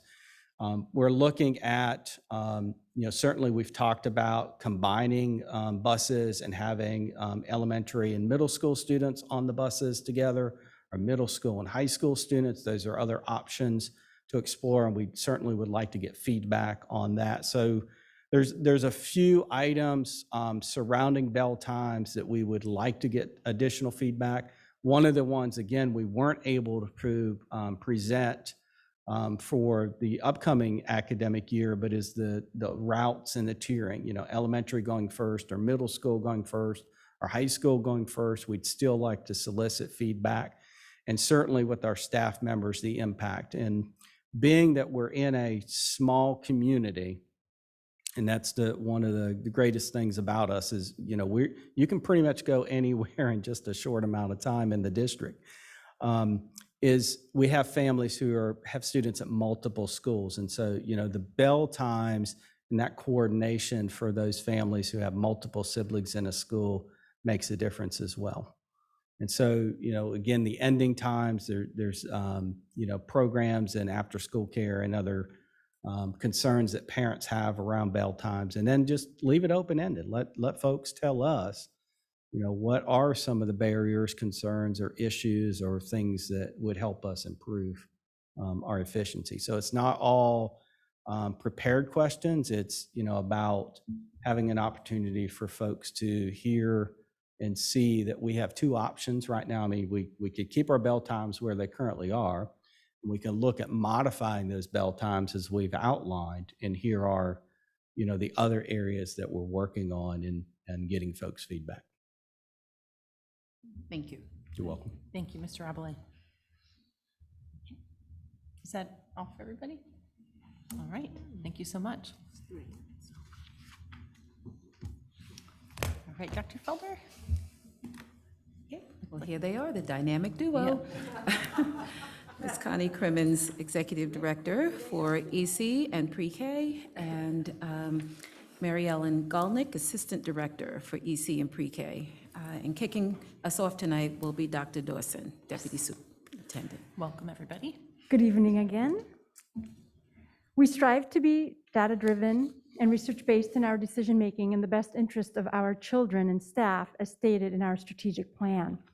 As you are aware, we've reviewed the trend data for our third grade reading, and the performance levels and the disparities between our different groups of children are unacceptable, especially for our children with special needs and our multilingual language learners. We know by our initial analysis of the trend data that there is a need for our focus and improvement on the instructional core for all learners, and that work for improvement is underway. In an effort to accomplish Goal 1, Key Strategy 3, which is to reduce opportunity and achievement gaps by ensuring equity in curricula, instruction, environment, and culture, we are conducting a deeper dive in a number of ways to get at the root causes of why our children with exceptional needs for exceptional services and multilingual language learners are not performing at the levels they should be. We are conducting a deeper dive in a number of ways. This includes further class observations, conversations with families and staff, review and revisions of curricula, and so on. And in the future, we will share more of our findings and action steps in response to these findings. Tonight, though, we are here to provide an update on one of our action steps as a result of reviewing our programmatic placements of our exceptional children's services, the staffing and allocation of resources. And to provide this update are Ms. Connie Crimmins, our Executive Director of Exceptional Children and Pre-K Services, and Ms. Mary Ellen Galnick, Assistant Director of Exceptional Children and Pre-K Services, as previously shared by our Superintendent, Dr. Felder. Thank you.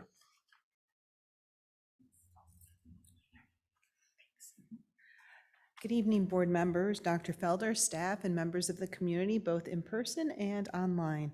It's nice to be back with you this week to provide additional information regarding the special education programs in Orange County schools.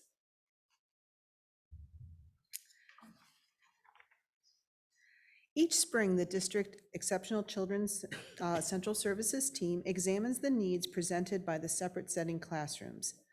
Upon our examination, there were 3 challenges that presented themselves: the need for increased capacity for students served in the separate setting classrooms, increased support for the elementary therapeutic classrooms, and the relocation of the Central Elementary School Pre-K, Title I, and Head Start during the construction.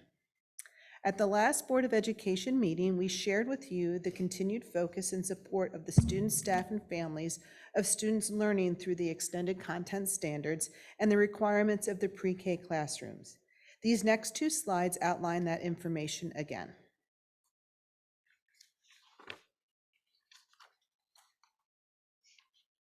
So once the challenges of our programming locations were defined, the district team reminded ourselves the purposes of the classrooms and the number of students that can be served per the Department of Public Instruction guideline for the EC programs.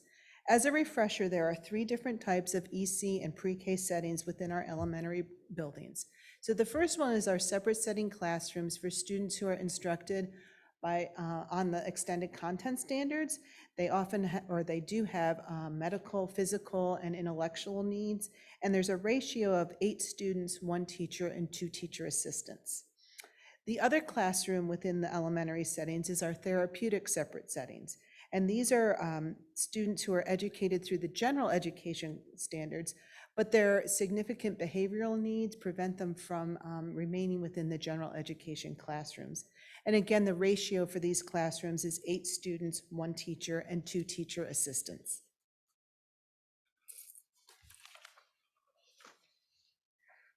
I'm going to share a little bit with you about our pre-K classrooms. Of course, my glasses are going to fog up, so let's see how I do. Oh, I can't see a thing. So very sad. This is 50-something. I understand. Our Title I and NC pre-K blended classrooms. We currently have 4 of those classrooms. The ratio of 18 students to 1 teacher and 2 teacher assistants, except for our Ethlyn classroom, which is 16 students with 1 teacher and 2 TAs. Our EC separate setting pre-K, currently we have 2 classrooms. The ratio is up to 8 students with 1 teacher and 2 teacher assistants. And we also have EC itinerant teacher who serves 15 students in a variety of daycare settings in Orange County. As we looked at these blended classrooms that can serve 8 students who will attend 5 days a week, with the exception of Eflin Cheeks that I mentioned that has 16, each blended classroom protects 4 slots for EC students. Currently, New Hope and Pathways have 1 opening as of today. It could be different on Friday. As of today, they each have 1 opening for an EC student. I spoke to Michelle Mead and Thea Wilson, our pre-K specialists today, and they shared that we received 80 applications for our 54 slots, and that's excluding the protected EC slots. All students attend 5 days a week. In our EC classrooms, we currently have placed 17 students. These students attend based on the time needed to meet their goals. Some students may attend 5 days a week. Some may come 2 or 3 days a week, full days or half days. But at no time does our teacher have more than 8 students in the classroom at a time. And we work very hard to be sure that our pre-K teachers' caseloads do not exceed 15 per teacher. And in each of those classrooms have their 2 TAs and 1 teacher. And many, and I think we didn't mention this, but many of our separate setting students do have medical needs and have nursing support.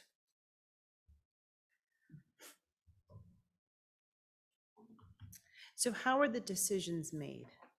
For the extended content standards classroom, it became apparent that the district needed an additional classroom to serve the students needing this type of classroom. Currently, there are 5 classrooms that serve students instructed on the extended content standards. So in total, the district has 40 placements for students who need that level of special education service. Orange County Schools started the year with 29 students served across those 5 classrooms and took up 29 of those 40 placements. To date, there are 39 students within those classrooms, and 8 of those students moving into the district throughout the year. The 39 does take into the account the 5th graders moving up and the kindergartners moving from our pre-K classrooms into the separate settings. In projecting forward just a bit, we have received 2 phone calls just today regarding the possibility of a family moving in, and there is a potential for 2 to 3 current Orange County school students to be served in this capacity. 5 more students would be difficult to incorporate into the current classrooms. As a result of these numbers, a decision was made to open an additional classroom at River Park Elementary School. As we looked at the students who would potentially be placed in this classroom, 5 of the students live in the River Park Elementary School zone. Opening a classroom at River Park Elementary School, which is a more centralized location, should reduce the time that students are on the bus and help to relieve some other transportation challenges. Lastly, students in this type of classroom may need an adapted restroom. Due to the need of another student at River Park Elementary School, the adapted bathroom was already in the works to be completed by August. The next piece of, so to say, this puzzle, or the challenge, was moving the therapeutic classrooms to Hillsborough Elementary School, which ultimately opened up a room at River Park and reduced the amount of programs at Pathways Elementary School. However, the logistics piece is just part of the movement to Hillsborough Elementary School. Students in the therapeutic classroom can benefit from a year-round schedule, as the more frequent breaks can interrupt patterns of behavior and allows everyone to rest and reset. Moving the classrooms to one school location allows for greater support from district staff, as staff is not split between 3 schools. For instance, the behavior liaison supports each school equally between the current 2 elementary locations and Gravelly Hill Middle School. If she is only split between 2 schools, the support would increase by several hours for all of the therapeutic classrooms. Another gain is that the teachers will not feel as isolated, can support one another, and staff can flex between classrooms to create shared learning experiences or assist if there is a crisis. And of note, the principal and assistant principal of Hillsborough have been so supportive of the classrooms moving to Hillsborough, as they see the benefit of the classes being in one building and see the benefit of the students and staff of Hillsborough Elementary School learning about differences and developing a deeper understanding and empathy for those differences. The other item that has come up is relocating Central Elementary's pre-K. We have made several phone calls, have spoken with Chatiba Bullock, who is the educational director for Communities and Families Rising, and that's who manages our Head Start programs, possibly being able to move our central classroom to Fairview. We also have some phone calls and contacts out to community childcare centers to see if they have a classroom available. Part of the challenge is because our pre-K classrooms are all licensed, and that room is licensed. And as the construction takes place at Central, there'll be some moving of classrooms because of that construction, and our classrooms can't move into an unlicensed classroom. We can do things like that temporarily for short amount of times, but we wouldn't be able to do that for a lengthy amount of time and maintain our license. So we are on the hunt for a classroom, a licensed classroom. Communities and Family Rising also has a licensing coordinator that has offered to help us, because our classrooms have been licensed for a really, really long time. So it's not anything we've had to reapply for. We've always maintained a five-star license and had our inspections, and our teachers are all well-versed on that. But if we were if we needed to, we could look at licensing a classroom in one of our buildings. But ideally, to be able to find something in the community that's close to Central so our families aren't impacted as much. But Central's class for next year is set. We have their names and families are being notified. And so right now we're just looking for possible having to relocate that classroom. And then lastly, here's a chart comparing the 2021 school year, 2021-2022 school year, and the projections and classroom totals at each school for the 2022-2023 school year. I want to continue the highlight of the move of the classroom to Hillsborough Elementary School. Again, Mrs. Kreider and Mrs. Naj have been very welcoming and supportive. All 4 staff members were notified.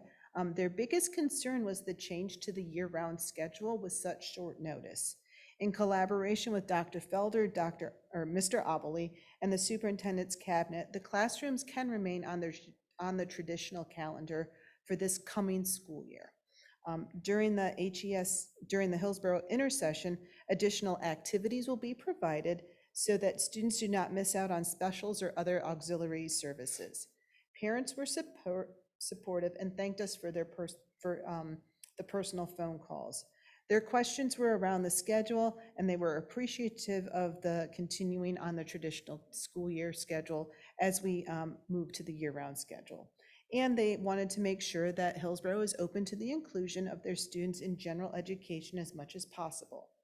Parents were assured that inclusion is the goal of Orange County Schools and that Mrs. Kreider will continue to help the students make strides in that endeavor. So thank you for your time. And are there any questions? Okay, questions from board members. Bonnie? I have two. Thank you for this presentation. One is with Hillsborough Elementary. Where are you putting the kids? Are you going to use the Kidscope space, or is there something else? And let me ask the second, and then you're done with me. Are you talking to the Cedar Grove Neighborhood Association about, that was a licensed Title I pre-K, Head Start pre-K before the renovation? So for the Hillsborough, the students, Mrs. Kreider wanted to make sure that they would be in the school building. So we are looking at flexing the preschool space to house the specials, as well as continue with our offices for our itinerant pre-K staff, and they have a playgroup room to bring in students who need just a little bit of service, as well as the play-based assessment. So it's a moving puzzle, but we're making it work. Great idea. And with the Cedar Grove, we have investigated, and now that we know who to call, we have reached out, and we will continue to do so. Thank you. Great. Other questions? Just one clarifying. So the plan for the classrooms at HES is that we'll do one more year on the traditional calendar, and so you're sort of helping families to anticipate that on the following year it will be on the year-round schedule. Correct, and as well as our teachers, because as you can imagine, they've already made their plans. So, they were very appreciative, they understood the reasoning, and they're actually looking forward to some of the changes. That's great. Will? Thank you for all the updates. One question on the Hillsborough, it's wonderful to hear. Typically, they're on a different time, right? They arrive the timing of pre-K is different than a traditional timing, isn't it? Don't they release earlier? So Hillsborough Elementary School does not have pre-K. They will have therapeutic classrooms. Okay, so there's no attempt to move the central over, okay. No, ideally, we'd like to find a space that's already licensed. Okay. So that we can just kind of seamlessly move in there and find out, hopefully before the end of the school year, to be able to communicate that to families.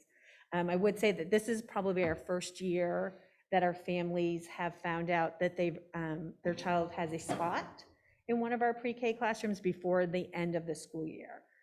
Prior to Michelle Mead and Thea Wilson coming on board, it had kind of gone out into the summer to late July, sometimes early August. So our rosters are set, we're excited, we have kids' names, families know about it and can plan over the summer, so they'll know where their child is going to school. But we expect to have an answer fairly quickly for our central location. Excellent, thank you for the clarity on that. Yep. It's great to know about the improvement in the timing for families. That's good. Other questions?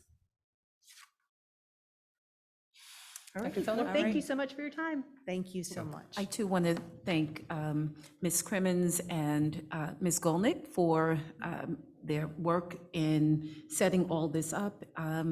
Really appreciate the outreach to our families and working with our teachers and principals that will help to make this happen. And also know that they will be coming back at the next board meeting to share reorg for the EC pre-K department. So just want you to stay tuned, Okay. because that's coming your way next. So thank you both. Thank you very much. All right, and next up would be Mr. Abele, and joining him is Catherine Mao, our Student Assignment and Technology Projects Coordinator. You got it. Dynamic duo. Yes, our other dynamic duo. All right, so here's a topic that's never easy to talk about, right? Reassignment and thinking about students and where students attend schools. We know we have a growth dynamics that are taking place surrounding Orange County, especially from the western side. And we've also experienced growth internally into the fringes on the east side as well. We know that student reassignment is a long process, and it involves many communications with stakeholders. And so what we want to set out from the beginning here this evening is two things. One is we're not recommending or discussing changing of any students that are currently enrolled, although we certainly would allow parents who wish to make a transition or a change. What we're talking about are new developments and looking at new developments that are future developments to come online, and where those developments are currently assigned and where we may look at limited or spot reassignment in order to address a capacity concern. As we go through the discussion, you will see neighborhoods and you will see areas that currently have students in them. But again, we just want to clarify from the onset that we are looking at where we have new developments that are on the horizon, where we don't have students that are currently enrolled in the schools, so that we can start to address on a small scale some of the capacity concerns, and we'll step through those and talk about those this evening. Again, this is a non-voting item. In the second part is communication. We will continue to communicate to the developers, to the cities, towns, counties, the ordinance areas where these developments are located, so that realtors and other individuals know whenever there's an assignment change, they're aware of that, because we understand when individuals are promised or told or shown on someone's website that a school is where their children may attend. We want to make sure they have the updated and most current information from the official record keepers, which is the Orange County Schools and the Orange County Planning Department, because we use the official records to guide our school assignment zones. And so we'll talk more about that in our next session. So with that, there are a few terms that we like to use and we will probably use, but I wanted to make sure that we had the key definitions within the PowerPoint presentation. So if we happen to say one of these words, you know exactly what we're talking about. But CAPS and SAPFO, those are Orange County ordinances and processes that guide both understanding and knowing and recognizing development that's coming. It's really a flag and a signal. As a board, when we have new development that's presented for us and the CAP certificates come to the Board of Education, by ordinance, you're required to sign those as long as you have seats available as an aggregate. So if you have seats available at the high school level, not at a particular school, you would still be required to sign those certificates. SAPFO is the long-range public facilities ordinance that the county utilizes, looking at both membership and projections of students and the levels of service within the schools. And that looks at the long-range capital needs. When do we need to expand buildings? When do we need to build new schools? Helps us with general forecasting of growth and population for students within the district.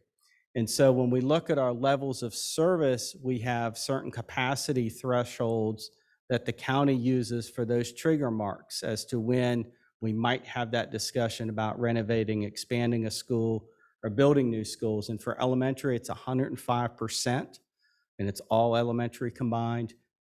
When middle school, it's 107%, and high school, it's 110%. And those are three benchmarks we want to keep in mind. Tonight's discussion will be on high school only, although we will need to have and recommend that we have a general work session topic with the board to talk about reassignment, talk about all three areas, because you will see tonight, even though we're talking about limited for the high school level, there are the same concerns existing at the elementary and at the middle school level. It's just not as easy to solve without a reassignment plan that's been updated. And then just to keep in mind, building capacity does not include mobile units. So there are some mobile units out there now. That's a temporary solution. And so looking at the numbers, each year on November 15th, we report our student membership counts, and we wanted to leave the information that was the same as the last time we brought student membership and projections to you. We'll show you the updated information, but this is what we presented in December when we were looking at our student enrollments and our capacities within our buildings. And then that last column, you can see seats available. And what I want you to look at there is you see Cedar Ridge High School at that point in time, the number of seats that were available, and then Orange High School with the number of seats that were available. And we're going to step through looking at building capacity. And at Cedar Ridge High School at that time, we were at 71% capacity because we added a wing to the high school. The school had a core capacity of 1,000 students. There was an addition that was completed approximately 2 years ago that added 500 seats to the school. So obviously the capacity dropped because of the number of students enrolled in the school. So we're at 71% capacity, and at Orange High School, we were at 98% capacity back in December. And as we move forward in looking at projections for next year, we're already over 100% capacity at Orange High School. We're already needing 41 additional seats at the school. And in comparison at Cedar Ridge High School, where we had the additional 500 seats, we're still down at 71.5% capacity. So problem number one is we have two high schools. One high school is over capacity. The second high school is well under capacity at 71.5%. And we know we have new development and we have additional students that are coming to us. And so Catherine's going to talk about thinking about the two high schools and the projections and walk you through a few of these slides of data and information.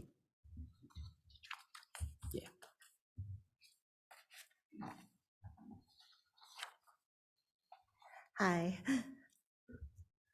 I wanted to start out with the first graph, student assignment and the future growth.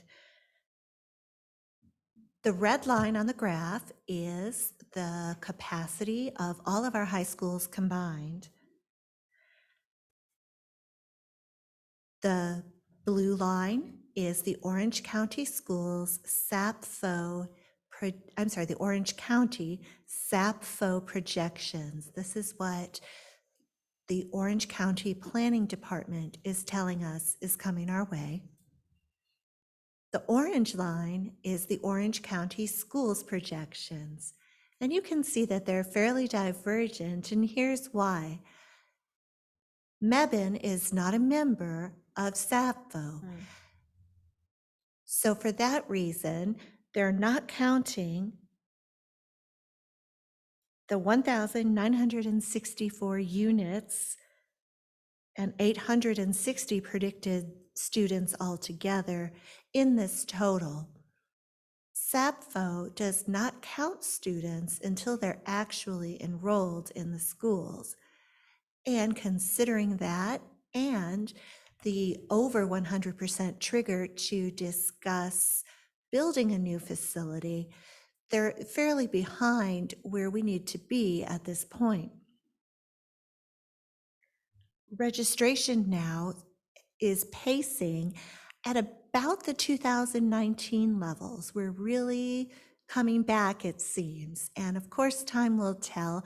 It's always hard to project with this era of COVID. However, everything that we're doing now is pacing along the route or along the same lines as 2019. I also want to make sure that everyone is aware that this is not a glitch. These are new developments. These are students who are coming. They're going to stay. It's not the same thing as a large cohort that we make room for a year. This is just general growth in our population.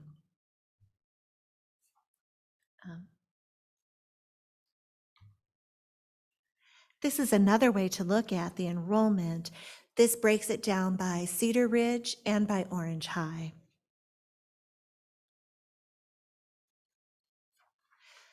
But this is what I wanted you to see, the level of service. So if things continue as they are now, Orange High School is projected to be well over the 100% level of service, and Cedar Ridge does not even approach the 100% level of service until far off in 28, 29, around those lines. And so we want to make sure that we have equitable schools, that the schools are similar levels of capacity, and that we're making a really good choice for all those families that are moving in, that they don't have to attend an overcrowded school. We don't want to push those families away and have them consider other options.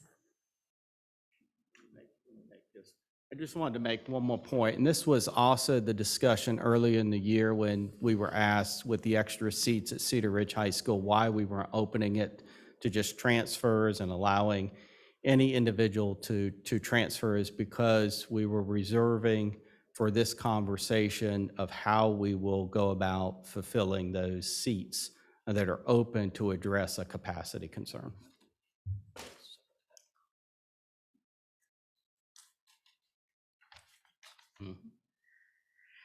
So I'm going to show you some maps. Keep in mind, I am not an artist. We have multiple developments proposed or planned or approved for Mebane.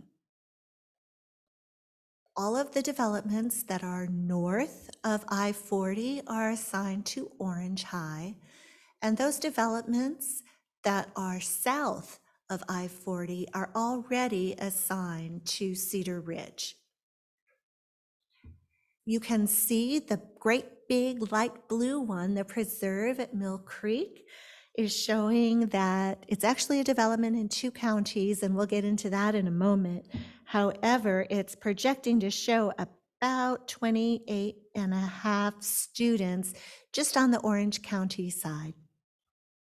The other bright blue one is the Saddle Club, and they're still proposing that with Mebane, but the way it's designed now, we're going to see 21.5 high school students. And if you're wondering where I got these numbers from, even though Mebane is not a member of SAPFO, I ran these developments through the models that are used by SAPFO as if the developments were subject to those rules. There are 3 developments, actually, there are 2 developments that are active. They're not completely built out. They're starting to see students, and that is Havenstone. We've got 6 high school students there now, 19 total, but we're projecting significantly more. And the Retreat at Lake Michael, we've got 4 high school students, 6 total, and those are projected to increase as well.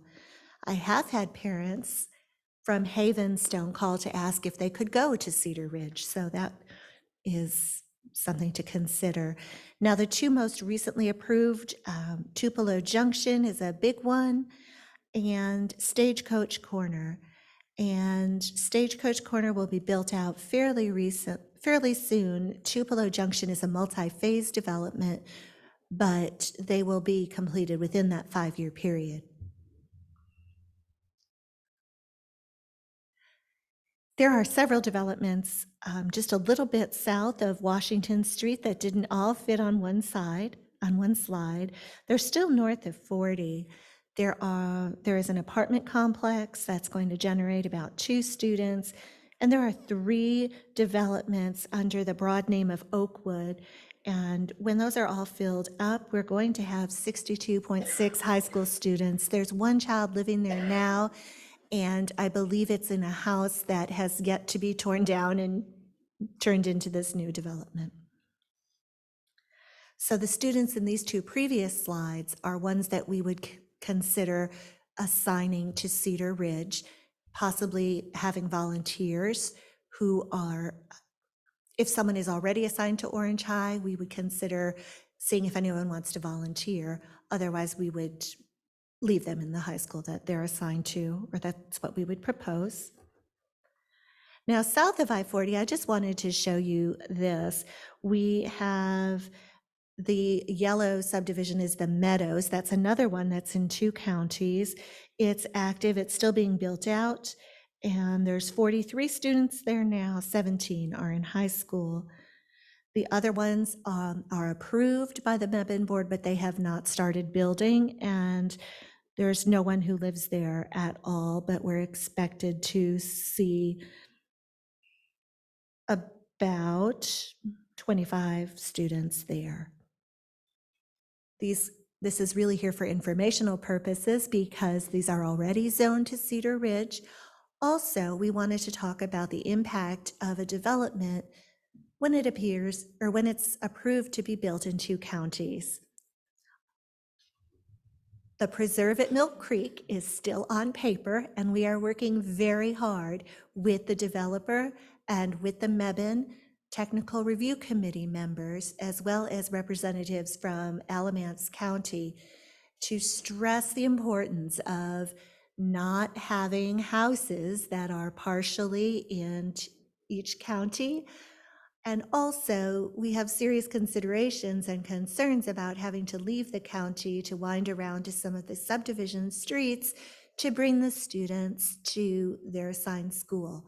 And I know Patrick wanted to mention something about Collington Farms, which is directly above the Meadowstone. So looking at previous projects, we know the difficulty in explaining to parents when they pay taxes in 2 counties as to which school is their eligibility school for school attendance purposes.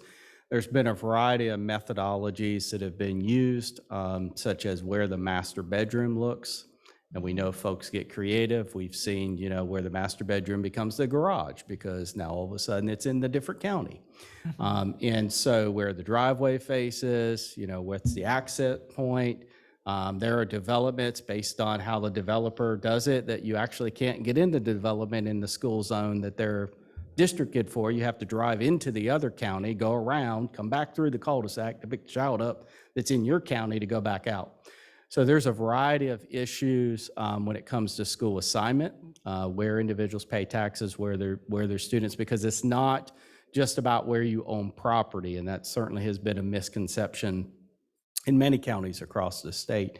It's about where you're domiciled, and that's where your school eligibility begins to be determined. And there's certainly lots of parameters that guide us in making those decisions, besides just it's not just the property. And so as we look at these developments, we've tried to stress not only school bus access points to make sure we have appropriate turnarounds for school buses going into these subdivisions.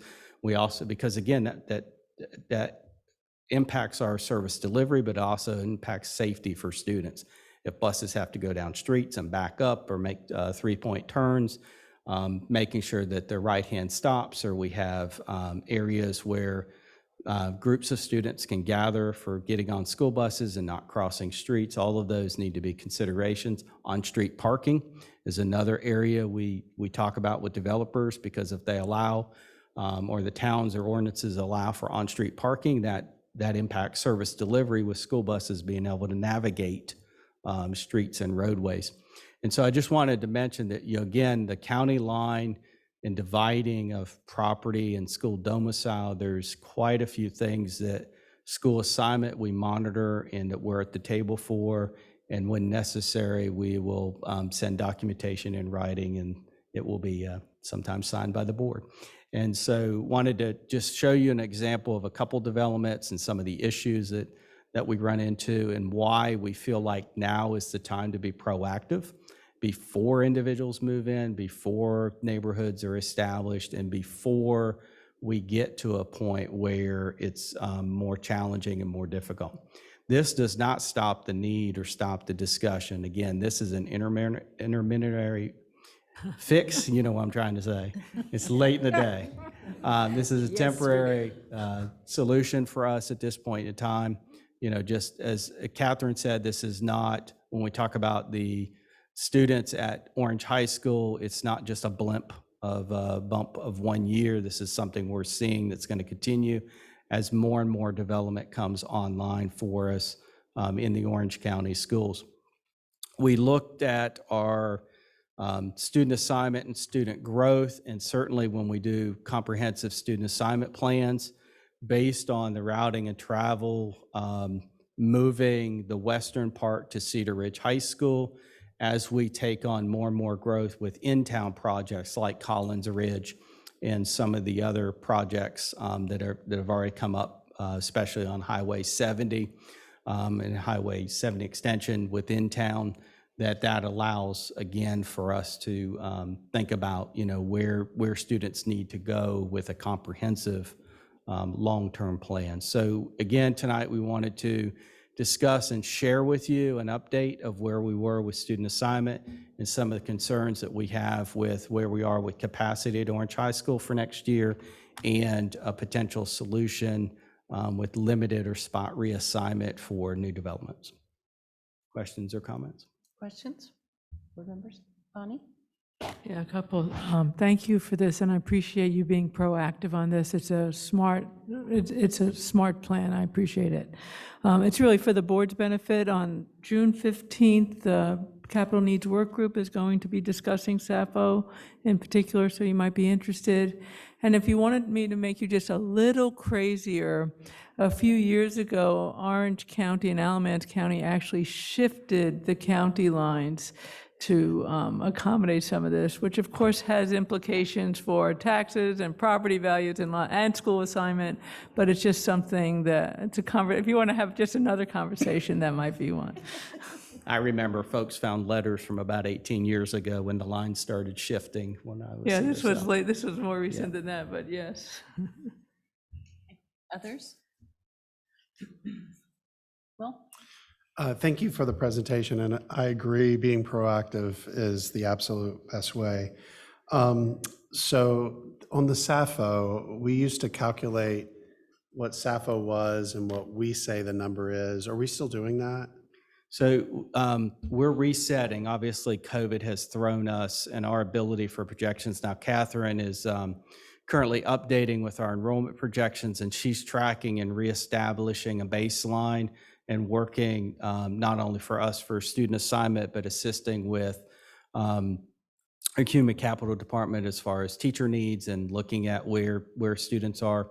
So we are retracking and also working with Davis Demographics. We'll also be working again with ORED as we start thinking about a reassignment plan and making sure that we have students geocoded and we really have a reset of our data, I would say.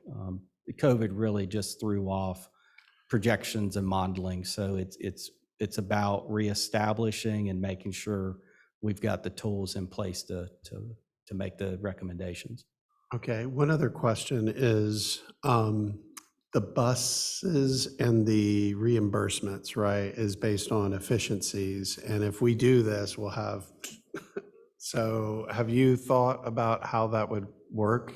Yeah, so one of the first tasks that I gave Catherine before we ever started this, when we had the concept a few months ago, was to go meet with transportation staff and sit down and have them look at and review to help with what segments we would be bringing back and where they were.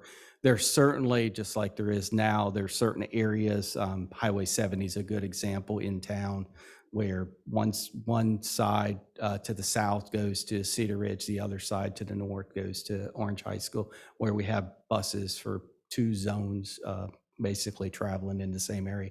There would be some limited to that only in the areas right now where we have students currently enrolled. If those students chose to stay in their school of assignment and outside of a reassignment plan, we would certainly, I would recommend that we continue to provide transportation services to those students.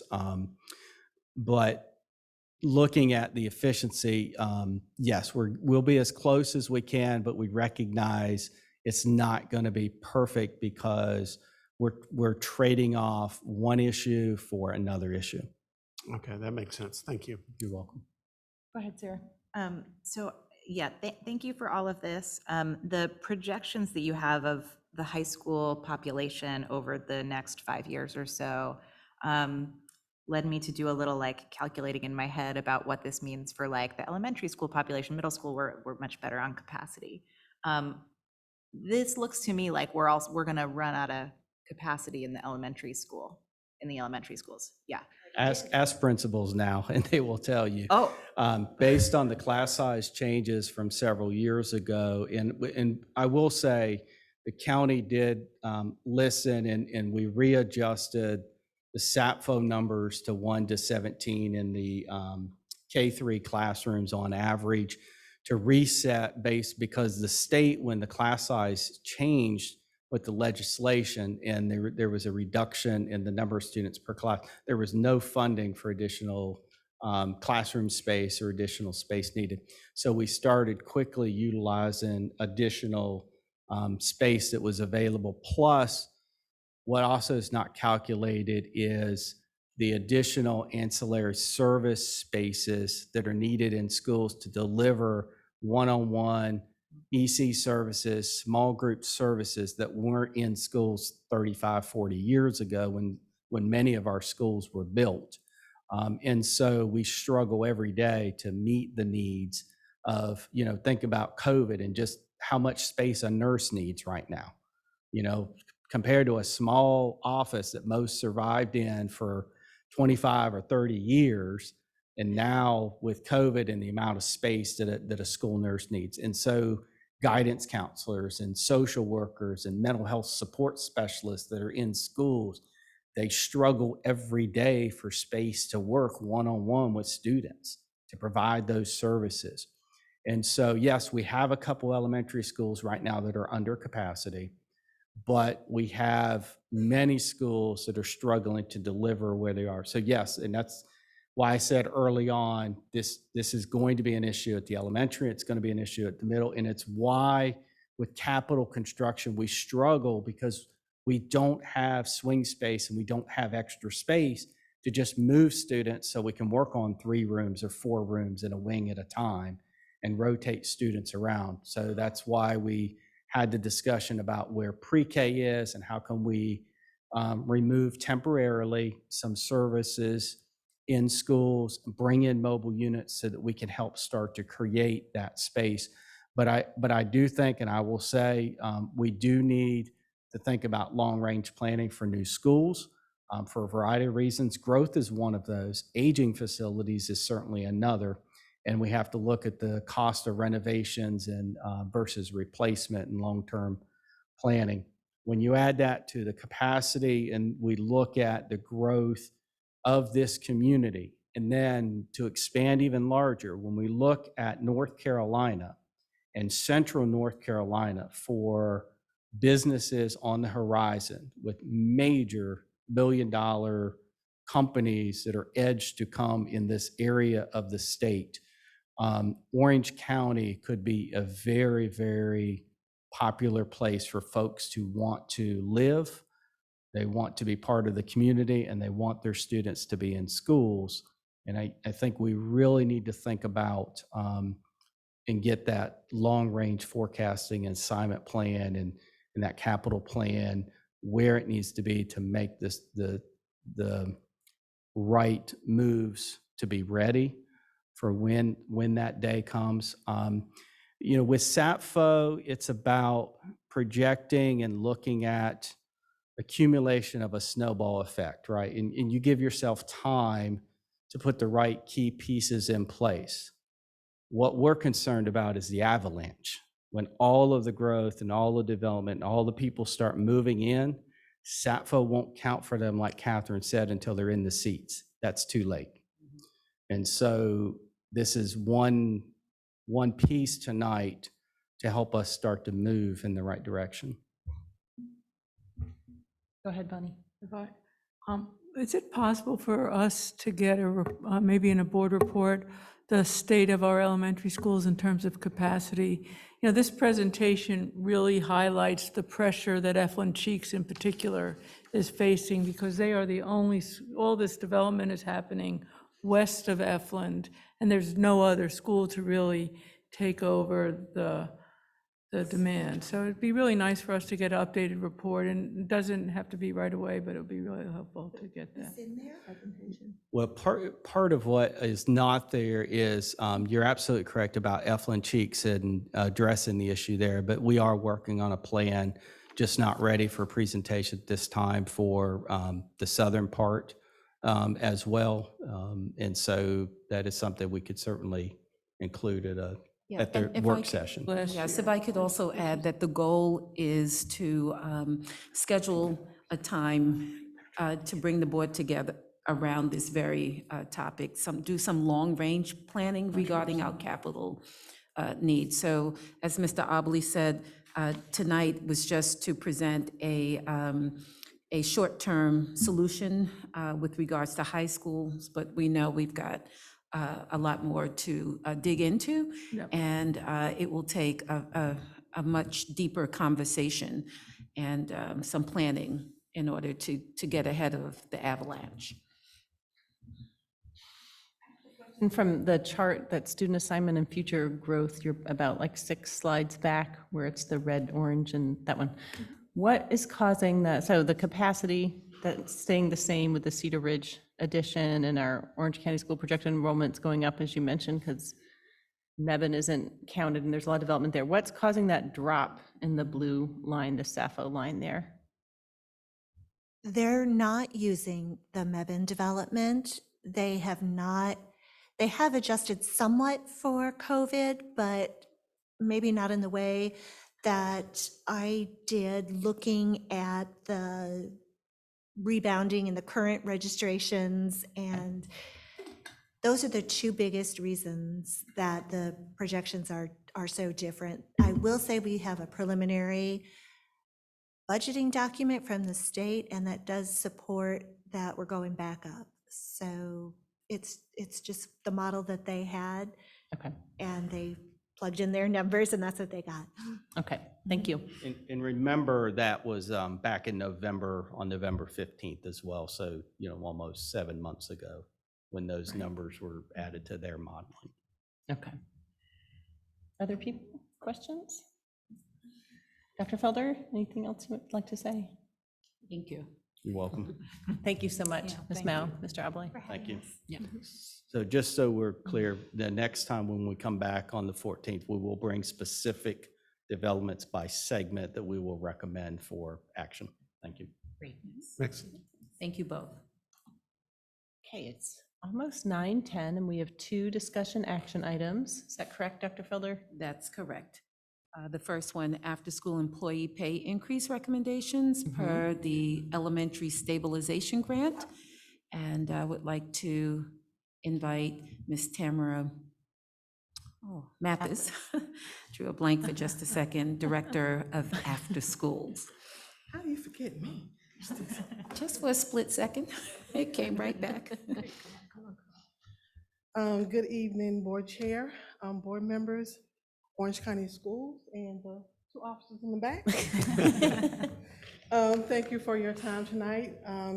The purpose we want to talk about is the increased pay structure for all elementary after-school new hires.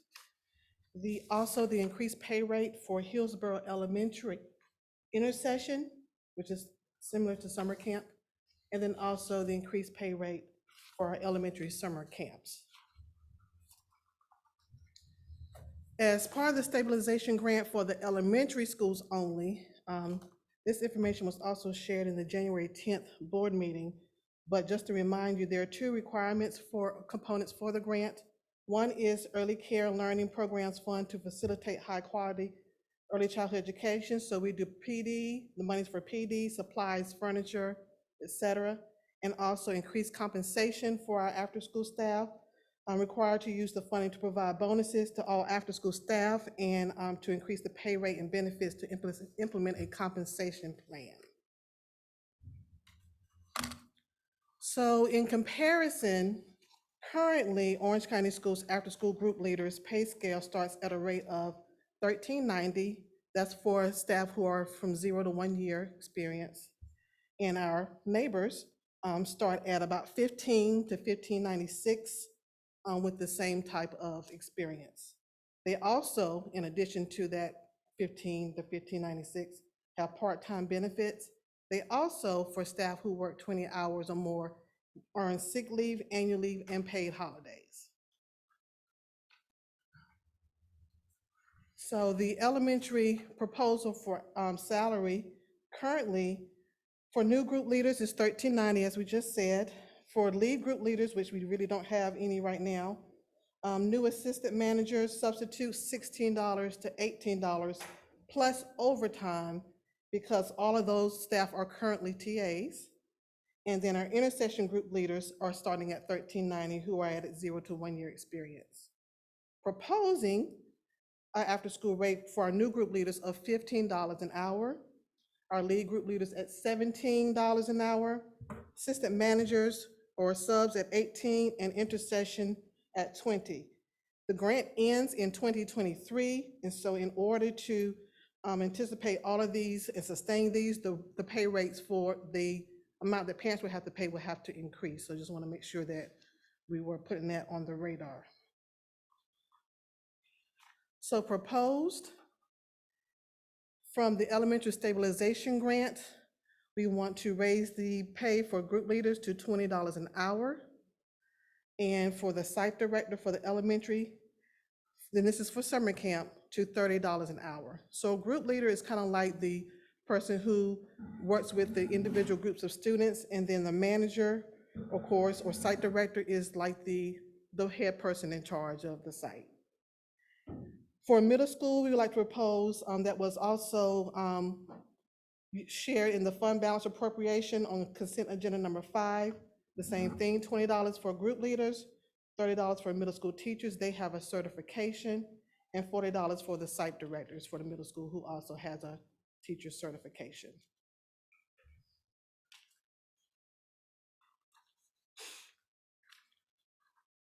Questions? Questions for Ms. Mathis? Oh, I have one. Brenda? Yeah, well, when you started off, you said that our neighbors are at about 15. Are they at 15 or about 15? Well, I didn't want to name names. One is at 15 and one is at $15.96. Okay, I just wanted to know, when you said at about, I just wondered whether we're there at $14? They are Okay, exactly at $15 Okay. starting out for Got one, and exactly $15.96 starting out for Got the it. other. Sarah? I have 2 quick questions. One is understanding why the rate for intercession group leaders would be higher than the after-school rate. Is it sort of a similar role? And then the other is if we have a sense of how this might impact the cost of summer camps or after-school. So first future. question, the intercession is just like our summer camp. So that's when Hillsborough is out of school.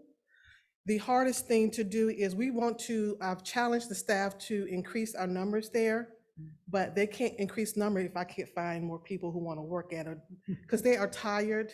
They've worked from July to June, fall for 3 weeks, spring for 3 weeks, and the only break they got was the 1 week in winter. So to recruit more people, we've got to pay them more. That makes sense. Thank you. And what was your second question? Once the grants run out, do we have a sense of how much it would impact the cost of after school and summer camp? Typically, right now, parents are paying about $175, $180 and per month or so, and we're still at the 165. So that's as of now. We're still charging what we charged in 2019 before COVID. So we have applied for other funding. We applied for a grant with the help of Dr. Dawson. So hopefully we can still continue to get more funds. Everything that's out there, we keep trying to apply for. And there has been, we found a small little, kind of like an endowment grant that parents have been able to get money for to pay for camps. But of course, we've exhausted their funds as we've shared that with parents because they have been taken up on the offer and parents have qualified to get that. We are still licensed. And so just as ECE was talking, we're actually going through that next year, which is very costly. But that, again, will continue to let parents use money from the Department of Social Services to pay for after school. Other questions? Will? So thank you so much. And just a side note that this was brought through the Budget Committee and recommended to be brought forward. So thank you so much. I do share the same kind of concern or comment that Ms. Smiley had is I would like to know when it does run out what that number may be for parents, because that, you know, I support doing this, I'll say that up front, but we do need to prepare our parents, you know, as well on what they should expect on the changes, especially since from their perspective, nothing has changed. All of a sudden we've approved it. And then in a few years, you're going to say, oh yeah, but the board approved it 3 years ago, you know, so I definitely want to make sure we're setting that expectation of the change and also us being aware of, is it a 10% increase? Is it 20? You know, just kind of a ballpark, if we could get that maybe in the board updates. Thank you. Can I just build on that? It's a, what I love, when I listen to you, I love the way you're all over these grants. So it would really, thank you so much for staying on top of that. And so it'd also be helpful for us to know what kind of additional funding you're looking at getting behind the funding that you've gotten. Can I ask, Ms. Mathis, you mentioned that you were hoping to grow the programs and that, you know, to attract people for particularly the intercession, this bump might help. So would growing the programs mean that there would be more funding coming in if there are more kids? Are you thinking that you may end up having higher numbers that offset some of the hourly rates, or? Yes and no right now. As we grow our numbers with the grant, that sometimes gives us a little bit of an increase with our funding. They look at our staff who we hire and also our attendance. We have to submit quarterly reports to them. And then as that changes, we do get a little increase here and there. But for the most part, it doesn't drastically, but we do get a little bump. Okay, thank you. Any other questions? Motion to approve? Second. A motion from Ms. McKenzie, a second from Vice Chair Stevens. All in favor? Aye. Any opposed? Great. Thank you so much, Ms. Thank Mathis. you. Thank you for all the work you're Thank doing. you, Ms. You're welcome. Thank you. Mathis. All right. So we have one item. Am I taking your job tonight, Mrs. Doyle? Okay, she said, let it go. All right, so we have one item for tonight. One of you want to do it. And that would be Policy 7100, Recruitment and Selection of Personnel. This would be a second read, and leading the discussion will be Ms. Hatcher, Chief of Human Capital and Organizational Development. I think I'll. Well, that's fine. What I'll Eva do it. I'm sorry. I know. Is it second read? It's second read. And it would have been on consent. Motion to approve? Second. I was just, you asked for changes between first and second. That's why we brought And it so we back. read them because you made them. Yes, so we made the changes that you asked for, so that's the only reason. Okay, did your motion still Yeah, stand? uh-huh. Motion from Ms. McKenzie and a second from Me? Vice Chair Stevens. All in favor? Aye. Aye. No. Great. I do believe we need to return to closed session, right, Dr. Felder? We do. We do. And so remind me, Eva, please, do I just say, I would like a motion to return as stated earlier? The motion now would be to return to closed session for the purpose of discussing discussing personnel matters, only not the other reasons. I move that motion. Second. Motion from Vice Chair Stevens, a second from Ms. McKenzie. We will, all in favor? Aye. Opposed? Okay. We are in closed session. Late Yep, night, I know, but- exactly.